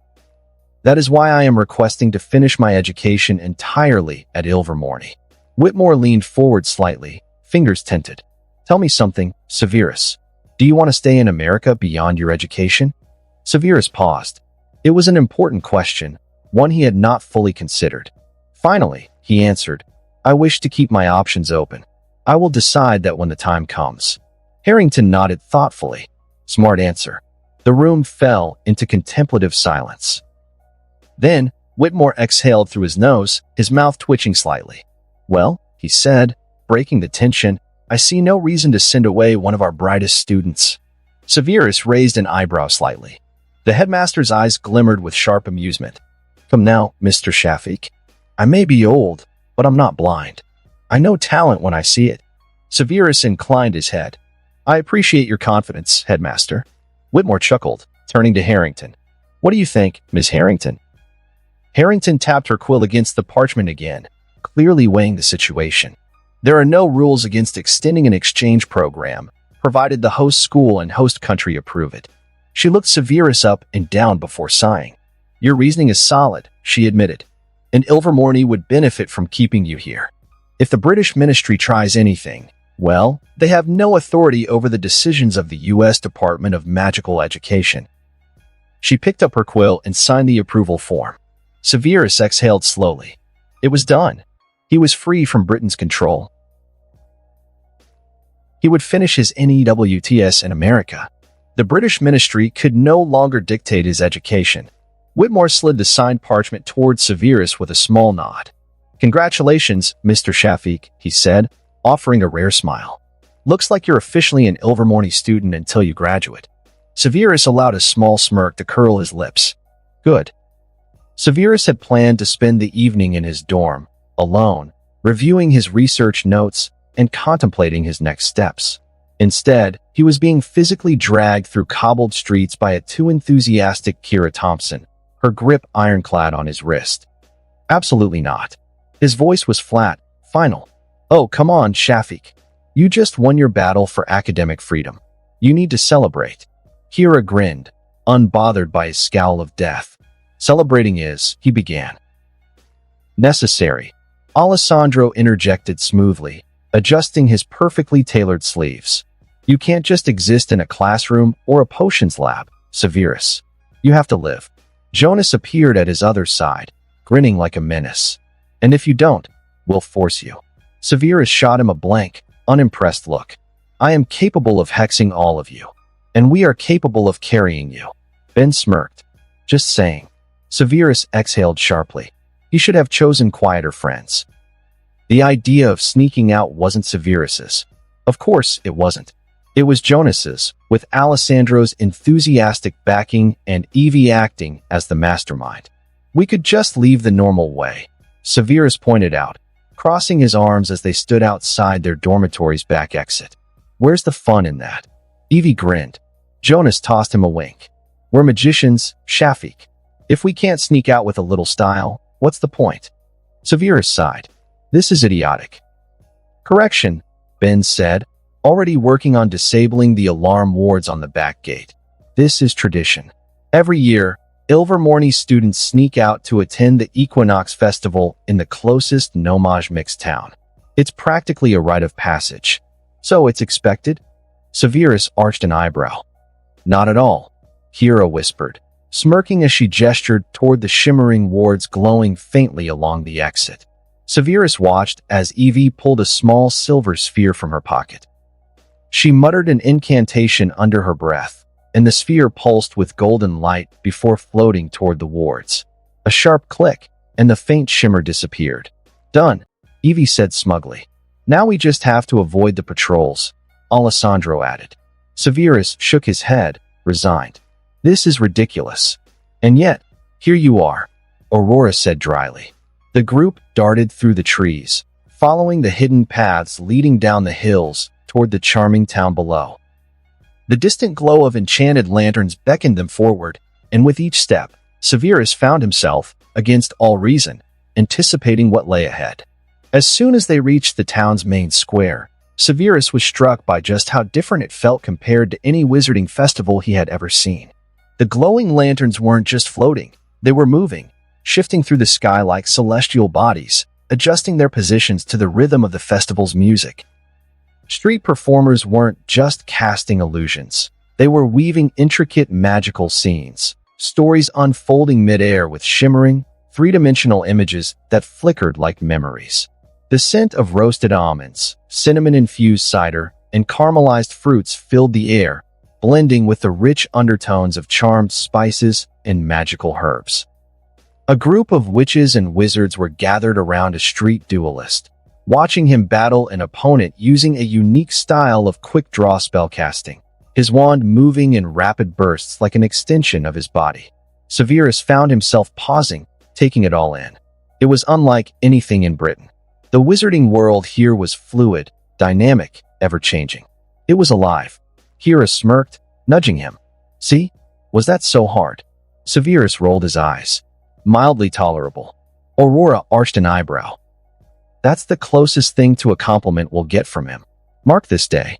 Oh, we're marking it. All right. Alessandro grinned.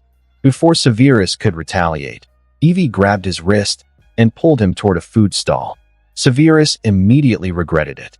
The stall was lined with colorful, glowing confections, their labels promising everything from enhanced memory recall to temporary invisibility.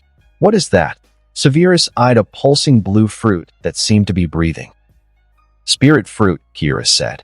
It tastes different to everyone based on your magic. It's illegal in Britain because the ministry doesn't like unpredictable magic. Severus considered that, then picked up a piece. He took a cautious bite. A rush of cool air flooded his senses, like drinking moonlight. He blinked. That's strange. Evie grinned. Oh, you should try this one. She handed him a small, crimson pepper. Severus narrowed his eyes. What is it? Just try it, Kira said, barely suppressing laughter. With a suspicious glance, Severus took a bite, and immediately regretted every decision leading to this moment. His entire mouth caught fire. His eyes watered. His lungs burned. Alessandro burst out laughing, clapping him on the back as Severus choked on the heat. Jonas wheezed. Oh, Merlin's beard. He ate it. Evie wiped away a tear. That was a fiend fire pepper. The spice level increases with your magic output. Severus forced himself to swallow, and then promptly cast a cooling charm on his throat. He turned to them, voice dry. I will make each of you regret this. Ben held up a small pastry. Here, try this. It cancels out the heat. Severus eyed it warily before taking a cautious bite. It was filled with honeyed cream and something that instantly cooled his burning mouth. Better, he muttered. Aurora smirked. See? You're learning. Severus muttered something in Latin under his breath that was probably an insult. The festival wasn't just food and magic. It was music, movement, and celebration. And somehow, Severus had been dragged onto the dance floor. I don't dance, Severus said flatly. Kira grinned. Oh, but you do now. Evie grabbed his hands. Come on, Shafiq. Even the grumpiest people in the world can dance. Alessandro, watching with pure amusement, leaned against a railing. This is history in the making. Severus Shafiq, dancing. Severus glared at him. I will hex you. Jonas smirked. Not before we see you actually move, mate. Severus had two options, suffer through this or find an escape route. Unfortunately, Kira and Evie were blocking every possible exit. Fine, he muttered. Evie cheered. Kira grinned wickedly. All right, basic rhythm first. Just follow my lead. Severus tried very hard not to look like a complete idiot. Alessandro smirked. He's stiff as a board. Aurora snorted. Give him a second. Slowly, Severus adjusted, following Kira's steps. And, to his great annoyance, it wasn't entirely awful. By the time the song ended, he was breathing slightly harder, but not entirely humiliated. Evie clapped. Look at you, Shafiq. A proper gentleman. Severus rolled his eyes. This never happened. Alessandro grinned. Oh, it happened. And we'll never let you forget it. Severus exhaled sharply. He really needed new friends. For as long as Ilvermorny had stood, the school had taken students outside Massachusetts for an annual educational and cultural experience. Younger students were limited to single-day excursions, visiting historical magical landmarks, magical wildlife sanctuaries, or even Old War sites tied to American wizarding history. But for 6th and 7th years, the trips were longer and grander. They weren't just about education anymore. They were about immersion, letting students experience the vastness of the world beyond their school walls. This year's trip? New Orleans, a city infused with centuries of magic, home to some of the oldest magical practices in the Western world. Severus stepped off the enchanted carriage, adjusting the collar of his robes, but he barely noticed the movement. Because the moment his feet hit the cobbled street, he felt it. A shift in magic. Not just different. Wilder. Freer. Older. Unlike Britain, where magic was rigidly structured, where the ministry and centuries of bureaucracy had chained it down, here, magic breathed. It existed in the air, humming beneath his skin, woven into the very foundation of the city. Street lamps flickered with faint blue fire, enchanted to light only for magical folk.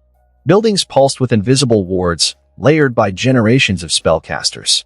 The air was thick with sandalwood, sage, and something else, something ancient. Jonas took a deep breath and grinned. Smell that? That's the scent of real magic. Alessandro stretched, looking around with undisguised appreciation. I could live here. Aurora snorted. You say that about everywhere we go.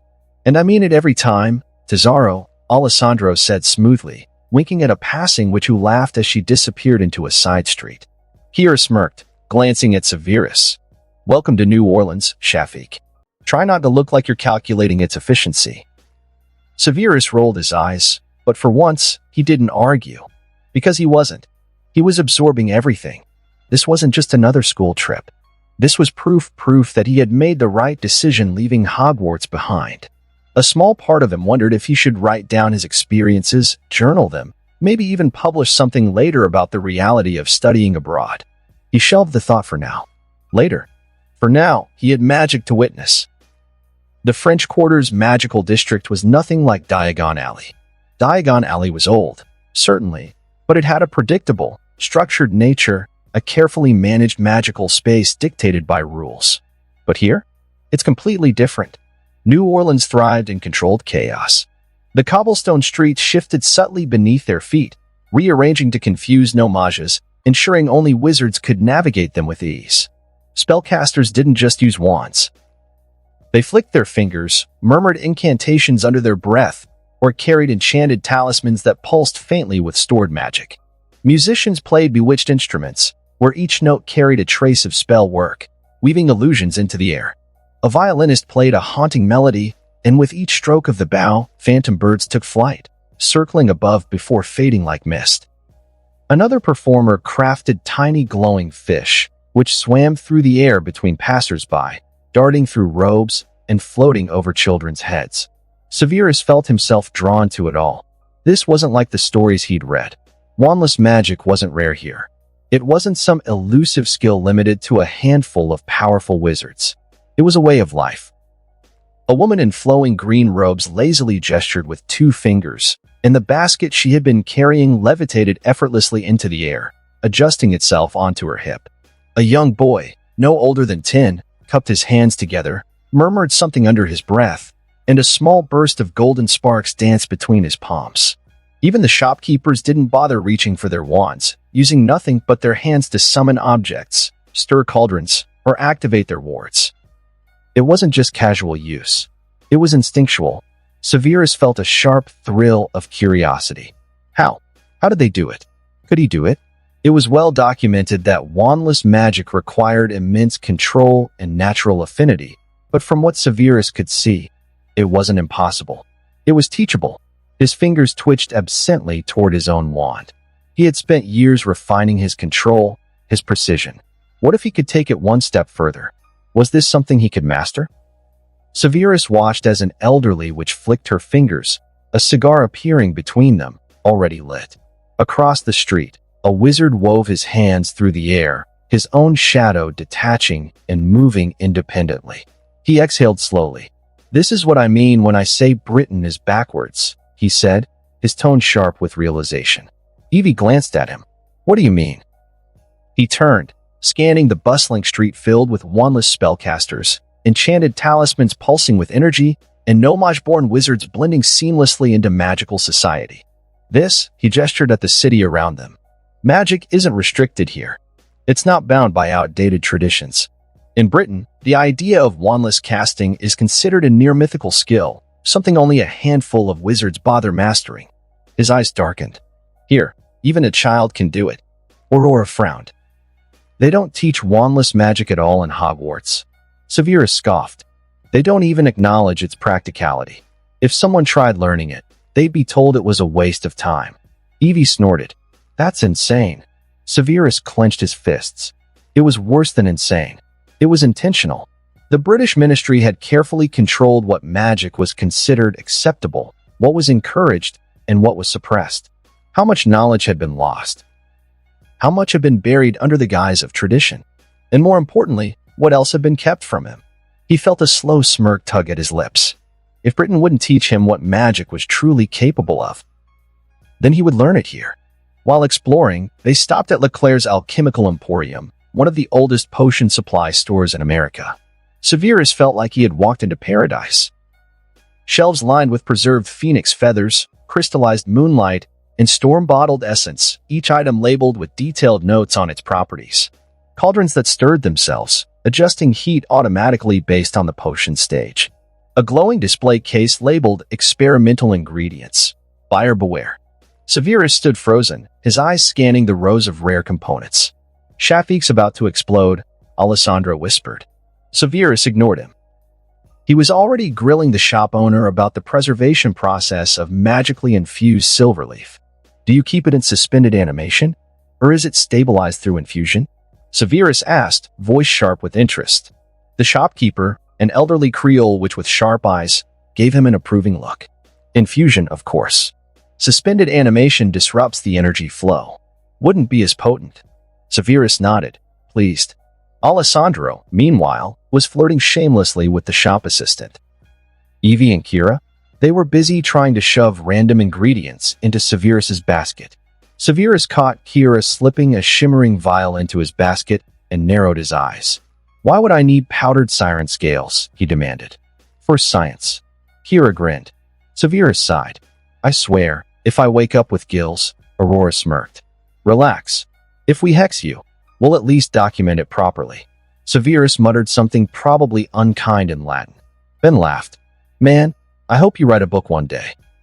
Your internal suffering is hilarious. Severus exhaled sharply. He really needed new friends. After leaving Leclerc's Alchemical Emporium, their bags filled with exotic ingredients, Severus and his friends found themselves drawn toward a different kind of commotion. The air vibrated with energy. Not magic, excitement.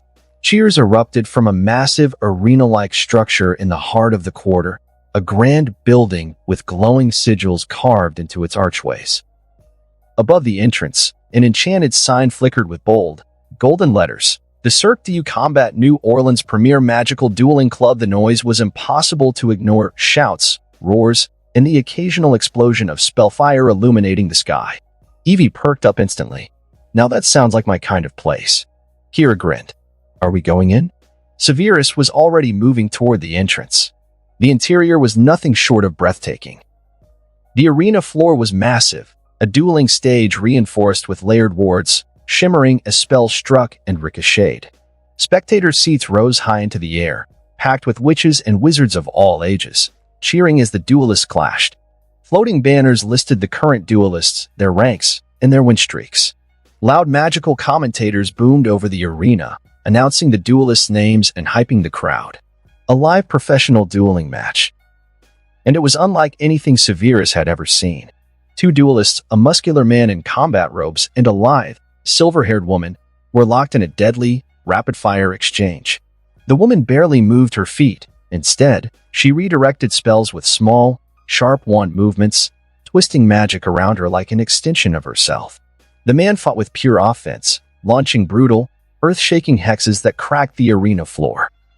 Instead of just deflecting spells, they used the very force of their opponent's magic to propel themselves, moving at blinding speeds. Shields weren't just static barriers. They were weapons, molded and manipulated mid-battle to absorb and redirect attacks. Jonas let out a low whistle. That's insane. Ben leaned forward, eyes sharp. That's real dueling. Not the stiff, scripted version they teach at school. Severus said nothing, but his mind raced. This wasn't like the duels at Hogwarts, where students stood 10 paces apart and cast in measured intervals. This was art. This was strategy, movement, momentum. He was good at dueling, but this was something entirely different. Something worth learning. The duel ended in a flash of light, the female duelist landing a precise finishing strike that sent her opponent's wand flying across the stage. The crowd roared. Severus exhaled, realizing he'd been holding his breath. That, Alessandro said, shaking his head, was a masterclass. Evie grinned. I want in. As they turned to leave, Ben paused. Something caught his eye, a pamphlet on a nearby enchanted board. He grabbed it, scanned the contents, and turned to the group, eyes gleaming. Guys, he said, this might be worth it. Severus peeked into the pamphlet. It was an advertisement for a 3-day dueling workshop run by some of the best American duelists. Personalized training sessions with professionals. Advanced magical combat techniques, including movement-based spell work. A practical application of American dueling principles. Limited slots, exclusive only to registered applicants. Ben read out loud. Severus raised an eyebrow. It's expensive. Very expensive, Ben admitted. Aurora frowned. We probably shouldn't spend that much just for a short workshop. Severus, Alessandro, and Evie exchanged glances. We'll cover it, Alessandro said easily, shrugging. Evie waved a dismissive hand. Yeah, don't worry about it. Consider it an investment. Jonas raised an eyebrow. You three just have money lying around? Alessandro smirked. Some of us have financial priorities. Severus rolled his eyes. Some of us know how to manage money. Ben grinned. Well, if you're offering, I'm not saying no. Severus exhaled slowly, staring back at the grand arena. A real dueling club. A chance to learn advanced techniques. The opportunity to refine his skill beyond anything Hogwarts could have offered. The British dueling system had taught him rules. But here, he could learn real battle tactics. This trip just got a lot more interesting. Severus had thought himself prepared. He had dueled before. He had studied under Flitwick, one of the greatest duelists in Britain.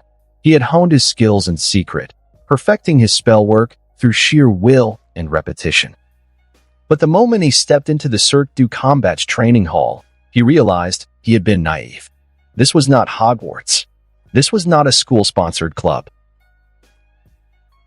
This was war in its purest form. The Cirque du Combat wasn't just a dueling club. It was New Orleans' premier magical combat institution, as proudly declared by the massive enchanted sign above the entrance. The workshop had been advertised as an exclusive opportunity, open to anyone who was willing to pay the steep registration fee. Severus and his friends were not the only students who had joined. Several Ilvermorny 7th years and some 6th years stood to one side, stretching their limbs and talking in hushed, eager tones. A few local wizards and witches, some older, some clearly aura hopefuls, looked around, scanning the competition. A group of professional duelists, likely there to assist the instructors, exuded the raw confidence of people who had made a career out of magical combat. The hall itself was unlike anything Severus had seen. The dueling platforms were massive stone slabs, etched with deep, pulsing runes, wards to contain magical backlash. The walls were covered in banners displaying the Cirque du Combat's crest, a golden wand crossed with a rapier, symbolizing both magical and physical combat. The air buzzed with an overwhelming magical presence, the kind that only existed in places where combat magic was constantly practiced. Severus had expected something more structured, something resembling Hogwarts' dueling system. He was wrong. This was bigger, rougher, and far more dangerous than anything Hogwarts had ever prepared him for. A sharp whistle sliced through the air, cutting off murmured conversations. Instantly, the room fell into silence. Every student, every participant, turned toward the center of the hall, where a group of duelists stood waiting. These weren't professors. These were professionals. And they radiated power. At the forefront of the group stood a tall woman with raven black hair, her golden brown skin illuminated by the enchanted sconces. Her piercing dark eyes scanned the room with measured precision, taking in every participant with the same calculating intensity. She wasn't just in charge, she commanded the space around her, her mere presence keeping the crowd in check. Her voice carried the weight of absolute confidence when she finally spoke.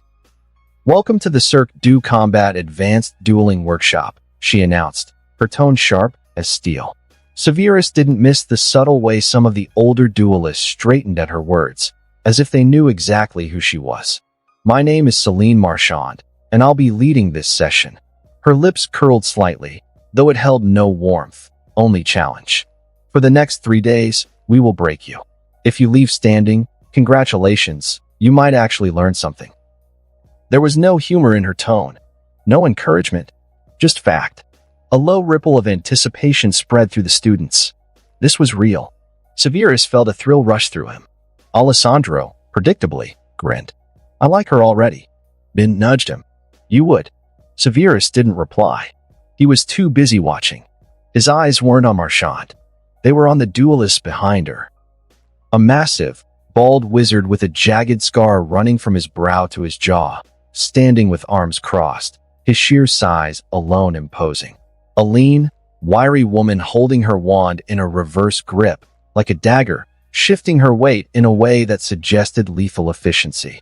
A red-haired man with glowing runic tattoos, his arms exposed, faintly pulsing with stored magic.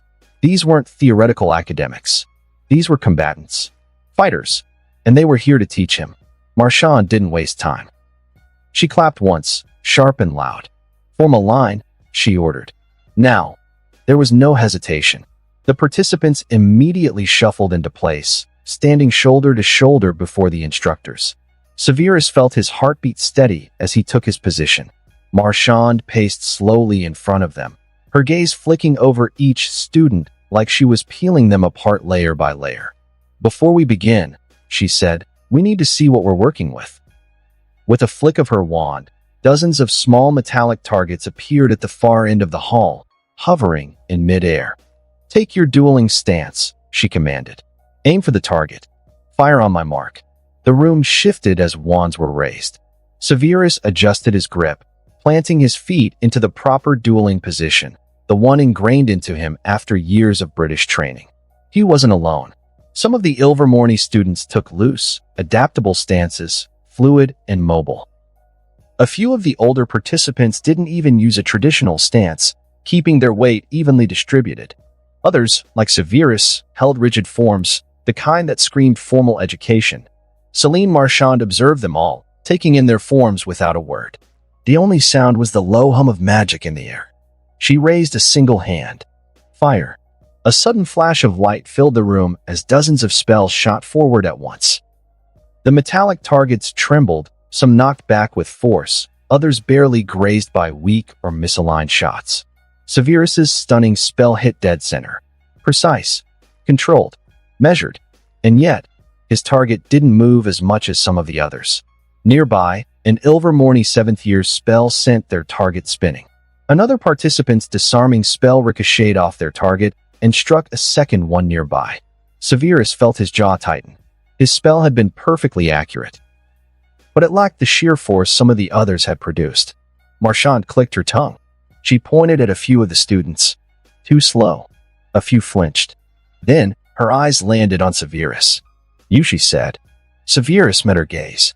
"Technically flawless," she noted, "but too rigid. You're holding back." He said nothing, but his grip on his wand tightened. "British trained?" she asked. He gave a curt nod. "Yes." She exhaled, unimpressed. "Then you're in for a long day." Severus kept his expression blank. "I look forward to it." A flicker of something approval crossed her face before she turned away. Marchand turned back to the room. "Pair up," she ordered. "Let's see how you actually fight." The dueling floor was about to become a battlefield, and Severus was more than ready. Severus had dueled before. Many times, but never like this. The dueling platforms were set, instructors moving among the students, pairing them up one by one. Each platform was warded for safety, though Severus doubted how much protection those spells would actually provide. He rolled his shoulders, forcing his breathing to steady. His opponent, Daniel Cross, a sixth-year Wampus student, stood across from him. Daniel had the build of an athlete, his stance loose and confident. There was no tension in his body, no stiffness. His wand hung at his side, casual, but Severus wasn't fooled. The moment the match started, that relaxed posture would shift into something ruthless. Around them, other duels had already begun. Alessandro was up against a cocky seventh-year Thunderbird, both of them grinning as they exchanged rapid-fire hexes. Ben was facing a towering wizard who clearly didn't believe in holding back. Kira and Evie were paired off with local duelists, their faces a mix of determination and adrenaline. Each duel was different. Different styles. Different strategies. Different philosophies of magic. And that's when Severus realized British dueling was outdated. It wasn't that British duelists weren't powerful. It wasn't that they weren't talented. It was that their style was predictable. At Hogwarts, dueling was a choreographed dance, spell sequences, pre-planned counters, a rigid understanding of how a fight should flow. But here, dueling was alive. Begin.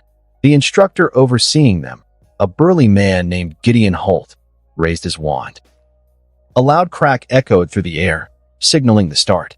Severus moved immediately, his wand slicing through the air with perfect precision. Expelliarmus. A testing shot. Fast. Direct. Daniel sidestepped, not even bothering to block it. Severus's eyes narrowed.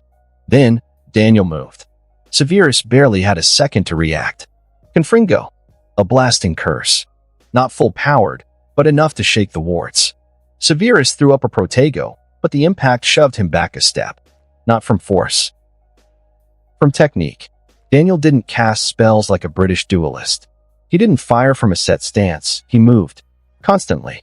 His feet never stopped, his body twisting and shifting, his wand snapping up at angles that Severus hadn't accounted for. Severus tried to predict his movements. He couldn't. British dueling relied on preparation, precision, and control. American dueling? It thrived on unpredictability. Daniel's next spell came low, forcing Severus to leap sideways. Then another, cutting across at an angle Severus hadn't expected. You think too much, Daniel said between spells, grinning. Severus gritted his teeth. He was losing ground. Not because he was slower. Not because he wasn't powerful enough. Because he was playing a different game. Daniel wasn't dueling him. He was hunting him. Severus inhaled sharply, his mind racing. His training under Flitwick had made him a technically superior duelist. But technical superiority didn't matter if your opponent never fought the way you expected them to. Fine. If American dueling was about adaptation, then he would adapt. Severus stopped thinking. He moved. Daniel fired off another spell. Severus didn't block it. He redirected it. Twisting his wand in a tight arc, Daniel's own magic ricocheted past him, missing by inches. For the first time, Daniel hesitated. Severus seized the moment. Depulso. A banishing charm. Not meant to hit Daniel. Meant to shift the floor beneath him. Daniel stumbled. Then Severus struck. Stupefy. The red beam flashed forward, but Daniel dropped low, his body moving like liquid, rolling away before launching his own counterattack. Severus pivoted mid-spell, barely dodging the blast. They were learning each other, testing weaknesses, exploiting them. The duel lasted longer than the others. Long enough that other students had finished and were watching. Long enough that Severus could hear the instructors murmuring. He wasn't winning. But he wasn't losing anymore, either. A loud crack split the air. Holt raised his wand, ending the match. Daniel exhaled, rolling his shoulders. Severus forced himself to steady his breathing. Neither of them had landed a direct hit. Daniel grinned. That was fun. Severus exhaled sharply. It was educational. Daniel laughed. Yeah, let's go with that. Holt, the instructor, watched Severus carefully. Then, with a smirk, he muttered, "You'll do fine." Severus frowned slightly, but didn't respond. Because for the first time in his life, he wasn't the smartest person in the room, and he wasn't sure if he liked it. Severus woke up sore. Not the mild discomfort of overexertion, but the deep, aching pain of muscles that had been forced to move in ways they never had before. Dueling had never been this physically demanding for him. At Hogwarts, dueling was all about technique. Spells, footwork, precision. But Cirque du Combat had already shattered his understanding of what a proper duel should look like. It wasn't about casting the strongest spell. It wasn't about having the most refined technique. It was about movement, adaptability, strategy. And Severus? He had spent too long thinking two-dimensionally. Lying in bed, staring at the ceiling, he clenched his jaw. If I want to improve, I need to forget everything I know. By the time they arrived at the training hall, the instructors were already waiting. Celine Marchand stood at the front, arms crossed. "I assume you're all sore," she said dryly. There were a few groans in response. Alessandro muttered, "I think I lost the ability to move my left shoulder." Ben flexed his arms. "Feels like I got hit by a troll." Severus said nothing. Marchand smirked. "Good. That means we did our job." She turned sharply and gestured toward the platforms behind her. "Yesterday was about testing you, seeing where you stand." She flicked her wand, and the platforms shifted, revealing obstacles, elevated platforms, pillars, and moving targets. "Today," she said, a glint of amusement in her eyes. "Today, we're going to unteach you." The students were separated into smaller groups, each placed under a different instructor. Severus found himself with instructor Gideon Holt, the man who had overseen his duel yesterday. Holt looked at them with a critical eye. "Every single one of you has bad habits," he said. A few students bristled, but Severus kept his expression blank. "European duelists, especially," Holt continued, "fight like statues. Stiff, predictable, easy to counter. You memorize a spell sequence, you move in preset patterns, and you expect your opponent to follow the same logic." His gaze swept the group. "That will get you killed." A murmur rippled through the students. Holt smirked. "Good news, we're going to fix it." He flicked his wand, and suddenly, the floor beneath them shifted. Moving platforms. A few students stumbled as their footing changed beneath them. Severus, to his credit, adjusted quickly. Holt pointed at him. "Shafiq, fire a spell." Severus raised his wand, immediately casting Expelliarmus. The spell hit its target, but the moment he fired, the platform beneath him shifted violently. Severus's stance wobbled. Holt gave a sharp nod. "That's your problem. You're too rooted. You cast like the ground will always be beneath you." He waved his wand, sending another tilting motion through the platforms. "Again," he ordered. Severus gritted his teeth. This time, he didn't focus on perfect spell work. He focused on balance, fluidity, adaptability. When the platform shifted, he moved with it. His next spell? Faster, more instinctive. Holt grinned. Better. After the brutal mobility drills, the instructors changed tactics. Severus was still catching his breath, muscles aching from the constant movement drills, when Marchand strode back to the center of the room. She surveyed them all, lips curling in amusement at their exhaustion. "Lesson 2, she said, stretching out a hand. There was no wand in her grip, only her fingers, positioned like a conductor about to direct an orchestra. And then crack! A bolt of pure energy shot from her fingertips, slamming into a distant target with a force that made the air hum. No incantation, no wand, just magic. The room fell silent. Marchand rolled her shoulders, shaking out the excess energy from her hand as if she had merely tossed a ball. "Wands," she said, slowly, letting the words sink in, "are tools. They focus magic, shape it, refine it." She flexed her fingers, watching the faint residual glow fade from her skin. "But they are not the source of magic." A ripple of murmurs spread through the students. Severus remained silent. He had read about wandless magic. But reading was different from witnessing. This isn't some rare ability reserved for prodigies. It was a discipline, a skill. Marchand let the silence linger before she continued. "Some of you," she said, looking directly at the Ilvermorny students, "have seen wandless magic before. You might even know a few who can do it." She turned her gaze to the exchange students, including Severus. "But most of you, especially those trained in the rigid spellcasting of Britain, think this is something only the most powerful wizards can accomplish." Her golden eyes narrowed. "That is a lie." Severus felt his pulse quicken. She raised an eyebrow. "Can everyone master it?" "No." A few students stiffened at that. She smirked. "But can everyone learn it?" She lifted a hand again, this time, slower. They watched as a small spark flickered between her fingertips, controlled, refined, deliberate. Yes. She let the magic fizzle out. Wandless magic is like any other skill. It requires training, discipline, and effort. You cannot just will it into existence. You have to build the foundations first. She gestured sharply, and several instructors stepped forward. For the next hour, we will begin the first step. Her gaze sharpened. Control.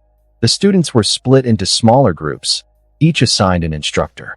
Severus found himself in Holt's group once again.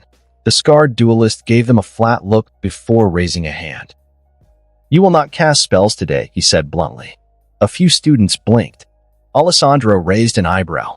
Bit of a problem for a magic lesson, don't you think? Holt didn't even look at him. "You will not cast spells today," he repeated. "Because most of you cannot." A ripple of offense passed through the group. Severus didn't react. He already knew he wouldn't be able to do it immediately, because his magic had always been channeled through a wand, not through his hands, not through his body. Magic, Holt continued, is energy. Most wizards don't bother learning how to manipulate that energy because they don't need to. They have a wand to do the work for them. He held out his palm, and a faint golden shimmer danced over his skin. "You will not be casting spells today," he said again, slowly, "because you need to learn how to feel your magic first." The training hall was silent, save for the occasional crackle of magic sparking through the air. Severus kept his breathing steady, his mind focused. He had expected difficulty. What he had not expected was to be this far behind some of the other students. Across the room, a Wampa student, Damian Connors, lifted his palm, muttering something under his breath. A small, controlled gust of wind curled from his fingertips, pushing a training dummy back a few inches. Next to him, a Thunderbird student, Celine Ward, was calmly levitating a feather, her fingers barely twitching as she guided it through the air. Severus narrowed his eyes. Some of them had done this before. Not masters, not yet, but adept enough that they were beyond struggling for a simple flicker of energy. "Some of you," Marchand's voice rang out, "already know the basics. You've been practicing wandless magic for years. Your families teach it, or you've trained yourself." Her golden gaze swept the room. "For the rest of you, this will be like training a new muscle. And that muscle is going to be weak until you build it up." Severus exhaled slowly. He could feel his frustration growing. He had never struggled like this before, not with potions, not with dueling, not with anything he put his mind to. But now, he felt blind, deaf, mute, like trying to play an instrument with no strings or write with no ink. Magic had always been a tool, something he wielded. Now, he had to become the tool. Holt stood nearby, watching as each student tried, failed, and tried again. Severus closed his eyes. He slowed his breathing. He stretched out his fingers, willing the magic to move through him. Nothing. He inhaled, trying again. Still nothing. His fingers twitched, but there was no pull, no hum, no connection. Around him, he saw Alessandro, ever the natural, was summoning tiny sparks of magic, but had no control over them. Jonas was gritting his teeth, small waves of energy rippling through his palms, but no precision. Ben had his eyes shut tight, his brow furrowed in deep concentration. Meanwhile, the more experienced students were already using basic spells, minor levitation, simple heat charms, tiny gusts of wind. It was humiliating. Severus clenched his jaw, forcing himself to stay calm. "You're fighting it." Holt's low voice cut through his thoughts. Severus's eyes snapped open. "You're reaching outward," Holt continued. "You're trying to grab something that isn't there." Severus exhaled sharply. "Then how am I supposed to?" "You're trained to command magic," Holt interrupted. "To make it bend to your will. That's the wrong approach." He lifted his own hand. For a moment, nothing happened. Then, a faint shimmer of gold pulsed across his fingers, soft and effortless. Severus stared. Holt lowered his hand. "Stop forcing it. Magic isn't something you control. It's something you let flow through you." Severus frowned, digesting that. For the next hour, Severus kept trying. Slow breaths, unclenched fists. No commanding, no forcing, just feeling. Most attempts ended in failure. But then, for a fraction of a second, a pulse. A flicker of warmth, barely noticeable, but there. Severus's eyes snapped open. The sensation was already gone, but he had felt it. A small smirk tugged at his lips. Holt saw it. He gave a satisfied nod. Good, he said. Now do it again. Severus woke up aching. Every muscle in his body protested as he got dressed, his limbs feeling like lead from 2 days of relentless training. By the time he and his friends stepped onto the training floor, exhaustion was etched onto every face. Yet the moment they walked in, the shift in atmosphere was undeniable. There was no chatter, no warm-up, no easing into the lesson. The instructors stood waiting, their expressions unreadable. The air was thick with tension, like the charged silence before a storm. This wasn't a lesson. This was a battlefield. The realization sent a rush of anticipation and unease down Severus's spine. He forced himself to shake it off. If he was going to survive today, he couldn't afford hesitation. Marchand stood at the center, eyes sweeping over them all, the sharp gaze of a predator analyzing prey. For the last 2 days, she said, voice cutting through the room like a blade, you've learned to move, to think, to stop fighting your own magic. She twirled her wand once before slipping it into her belt. Today, she continued, we see what you've got. She smirked. No wands. A hush fell over the group. The rules were simple. The students were divided into pairs for one-on-one duels. They had no wands, only what little wandless magic they had managed to grasp. The instructors would not interfere unless someone was on the verge of serious injury. You will fight, Holt said, voice steady. You will adapt. If you can't, you lose. Severus exhaled slowly, flexing his fingers. He was still struggling, still fumbling in the dark when it came to this kind of magic. But he had no intention of failing. His opponent stepped onto the dueling platform. Damien Connors. The wampus duelist rolled his shoulders, his easy smirk never slipping. I was hoping for a rematch, he said, cracking his knuckles. No one's this time. Just skill. Severus tilted his head. We'll see if you have any. A whistle cut through the air. Begin. Damien moved first, and he moved fast. Severus barely had time to shift his weight before his opponent closed the gap, his footfalls light, precise, a predator slipping through shadows. There was no hesitation. Damien's first attack wasn't magical, it was physical. A feint to the left, before pivoting sharply, forcing Severus to compensate. Then came the magic. A pulse of raw energy crackled between Damien's palms, coiling like a living thing before he released it in a sharp burst. No incantation, no wand, just magic, flowing through his body as naturally as breathing. Severus barely dodged. He turned his body at the last second, twisting away so that the attack grazed his ribs instead of hitting him head-on. The impact burned, not like a curse, but like compressed air hitting skin with the force of a hammer. Severus clenched his jaw. Damien was already moving again, his momentum seamless, pressing forward in a relentless onslaught of quick, consecutive bursts of magic. There was no time to think. Damien didn't stop to aim, he attacked mid-motion. Every step was measured, each movement flowing into the next. Severus, in contrast, was fighting to keep up. Severus gritted his teeth. Every instinct screamed at him to counter, to control the pace of the fight. But every time he tried, Damien was already gone, slipping through his reach, forcing Severus to react instead of lead. Severus had dueled hundreds of times before, but never like this. Severus' breathing was sharp, measured, but beneath it lurked frustration. What was he doing wrong? His body was fast. His reflexes were sharp. He had spent years perfecting dueling techniques that should have been able to counter this. And yet, his spells didn't come fast enough. His movements weren't fluid enough. His mind was trapped in the rigid structure of British dueling. His fingers twitched, his muscles screamed at him to reach for his wand, the one thing that had always been his anchor. He could almost hear his professors back at Hogwarts. A duelist must always be prepared. Wands raised, stance firm, precision in every spell. But this wasn't Hogwarts. This wasn't a classroom exercise with structured, measured exchanges. This was something else entirely. No precise incantations. No structured spell work. No safety net. My magic only knows how to move through my wand. The realization hit him like ice water. His body knew how to fight, but his magic did not. It was trapped, locked behind years of rigid training, behind a lifetime of formal dueling stances and textbook precision. Every spell he had ever cast relied on refined calculation.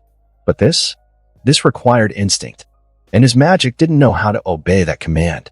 Damien pressed the attack. Another pulse of kinetic energy surged toward him. Severus tried to block it. The force slammed into his chest. His feet slid backward, his breath leaving him in a sharp gasp as his ribs burned from the impact. He staggered but didn't fall. He wouldn't fall. He refused. Damien was already moving in for the finisher. His body blurred forward, his stance low, another pulse of magic coiling in his hand like a loaded crossbow. Severus had seconds. Seconds to do something. For 2 days, he had tried to force the magic from his body. For 2 days, he had relied on logic, theory, calculation. And it hadn't worked. This time, he let go. He stopped thinking. He stopped analyzing. He let his magic move before his mind could catch up. Damien threw the spell forward, and this time, Severus moved with it. He twisted his body with the momentum instead of resisting it. He let magic rise on its own, not pushing, not pulling, just allowing it to flow. And then a pulse of pure energy erupted from his palm. It wasn't precise. It wasn't controlled. But it was real. Damien's eyes widened in shock before the force slammed into him, sending him stumbling backward. He caught himself, breathing heavily, but the smirk on his face had grown wider. Finally, he muttered, rolling his shoulders. Now we're talking. Severus stood still, his hand tingling, his chest rising and falling sharply. The sensation was already fading, but he had felt it. For the first time, his magic had answered without his wand. It had obeyed. It was small, but it was a beginning. The duels continued. Each student tested until there was nothing left to give. Some collapsed from exhaustion, their bodies unused to the strain of continuous combat. Others remained standing, but visibly shaken, their limbs trembling with exertion. The smell of burned ozone and sweat filled the air, remnants of spell clashes still lingering. By the time the last match ended, the room was a battlefield of worn-out students and drained magic. Severus felt every muscle protest as he rolled his shoulders. His limbs were leaden, his magic flickering in protest. But beneath the exhaustion was something else entirely. Satisfaction. Because for the first time in his life, he had fought without relying on structured dueling techniques. For the first time, he had allowed his magic to move beyond the precision of textbooks and calculations. It was raw. It was imperfect. But it was his. Marchand and Holt stood at the front of the hall, watching as the last duel ended. The noise in the room faded to silence. The only sound left was the heavy breathing of students catching their breath. Marchand's gaze swept across them, assessing, judging. She didn't speak for a moment, letting the weight of the workshop settle in their bones. Then, she crossed her arms. "You've learned something in 3 days that most wizards take years to grasp," she said. "Some of you are naturals. Others still need work." Her golden eyes flickered to Severus for the briefest of moments before moving on. Holt, the grizzled duelist beside her, exhaled. "Each of you fought, some better than others, but every single one of you learned. And that's what matters." With a flick of his wrist, a stack of parchment floated into the air, hovering before them. "Your evaluations." Severus caught his before it could drop. The paper was thick, embossed with the Cirque du Combat's official insignia. But what mattered were the contents. Each student had been observed carefully over the 3 days, their strengths, weaknesses, and areas for improvement meticulously recorded. Severus's evaluation strengths: exceptional spell control, high-level precision casting, strategically adaptable, quick thinker under pressure, vast knowledge of curses, counter-curses, and magical theory. Weaknesses: over-reliance on structured casting techniques, lack of movement fluidity, too stiff in dueling exchanges, slow adoption of non-traditional spellwork, wandless magic proficiency, beginner level. Severus exhaled slowly as he read through the notes. They were right. He had power. He had knowledge. But he was still trapped in rigid British dueling habits. That had been evident in every duel he fought here. Damien's words echoed in his head. "You're thinking too much." He hadn't understood then. He did now. Marchand smirked, surveying the worn-out but determined faces before her. "For those of you who want to keep improving," she gestured to a stack of parchment beside her, "Cirque du Combat offers long-term specialized training. Applications are open." A ripple of excitement spread through the room. Several participants immediately stepped forward, eager to take one. Some flipped through the forms, their eyes alight with ambition. Severus didn't move. Not because he wasn't interested, but because he knew he wouldn't be here long enough to commit. Tomorrow, he and his friends would be back in Massachusetts. They wouldn't be part of this world anymore. And for the first time, that frustrated him. Holt, watching the eager applicants, snorted. Don't fool yourselves. Just applying won't make you duelists. Most of you will never last past the first month. Marchand's smirk widened. But if you do, you'll be trained by the best. Severus exhaled sharply. He could see Aurora and Ben exchanging a look. Clearly, they were just as frustrated as he was. Alessandro, ever the opportunist, sighed dramatically and muttered, "Pity. I could have been a star." Jonas nudged him. "You mean you could have flirted with professional duelists?" Alessandro grinned. "That too." Marchand didn't waste any more time. She clapped her hands together. "That's it. You're done." The training hall doors swung open, and just like that, the workshop was over. Severus glanced at his evaluation one last time before slipping it into his robes. He wasn't strong enough yet. He wasn't fast enough yet. But he was better than he had been yesterday. And that was a start. And that concludes this episode. If you enjoyed it, I'd seriously love it if you guys could leave a like on the video, as it genuinely helps out so much. And it keeps me going. Plus, it takes only 1 second. That said, have a wonderful day. See you in the next one. Wingardium Leviosa. Ronald Weasley. It's Leviosa. Leviosa. Stop.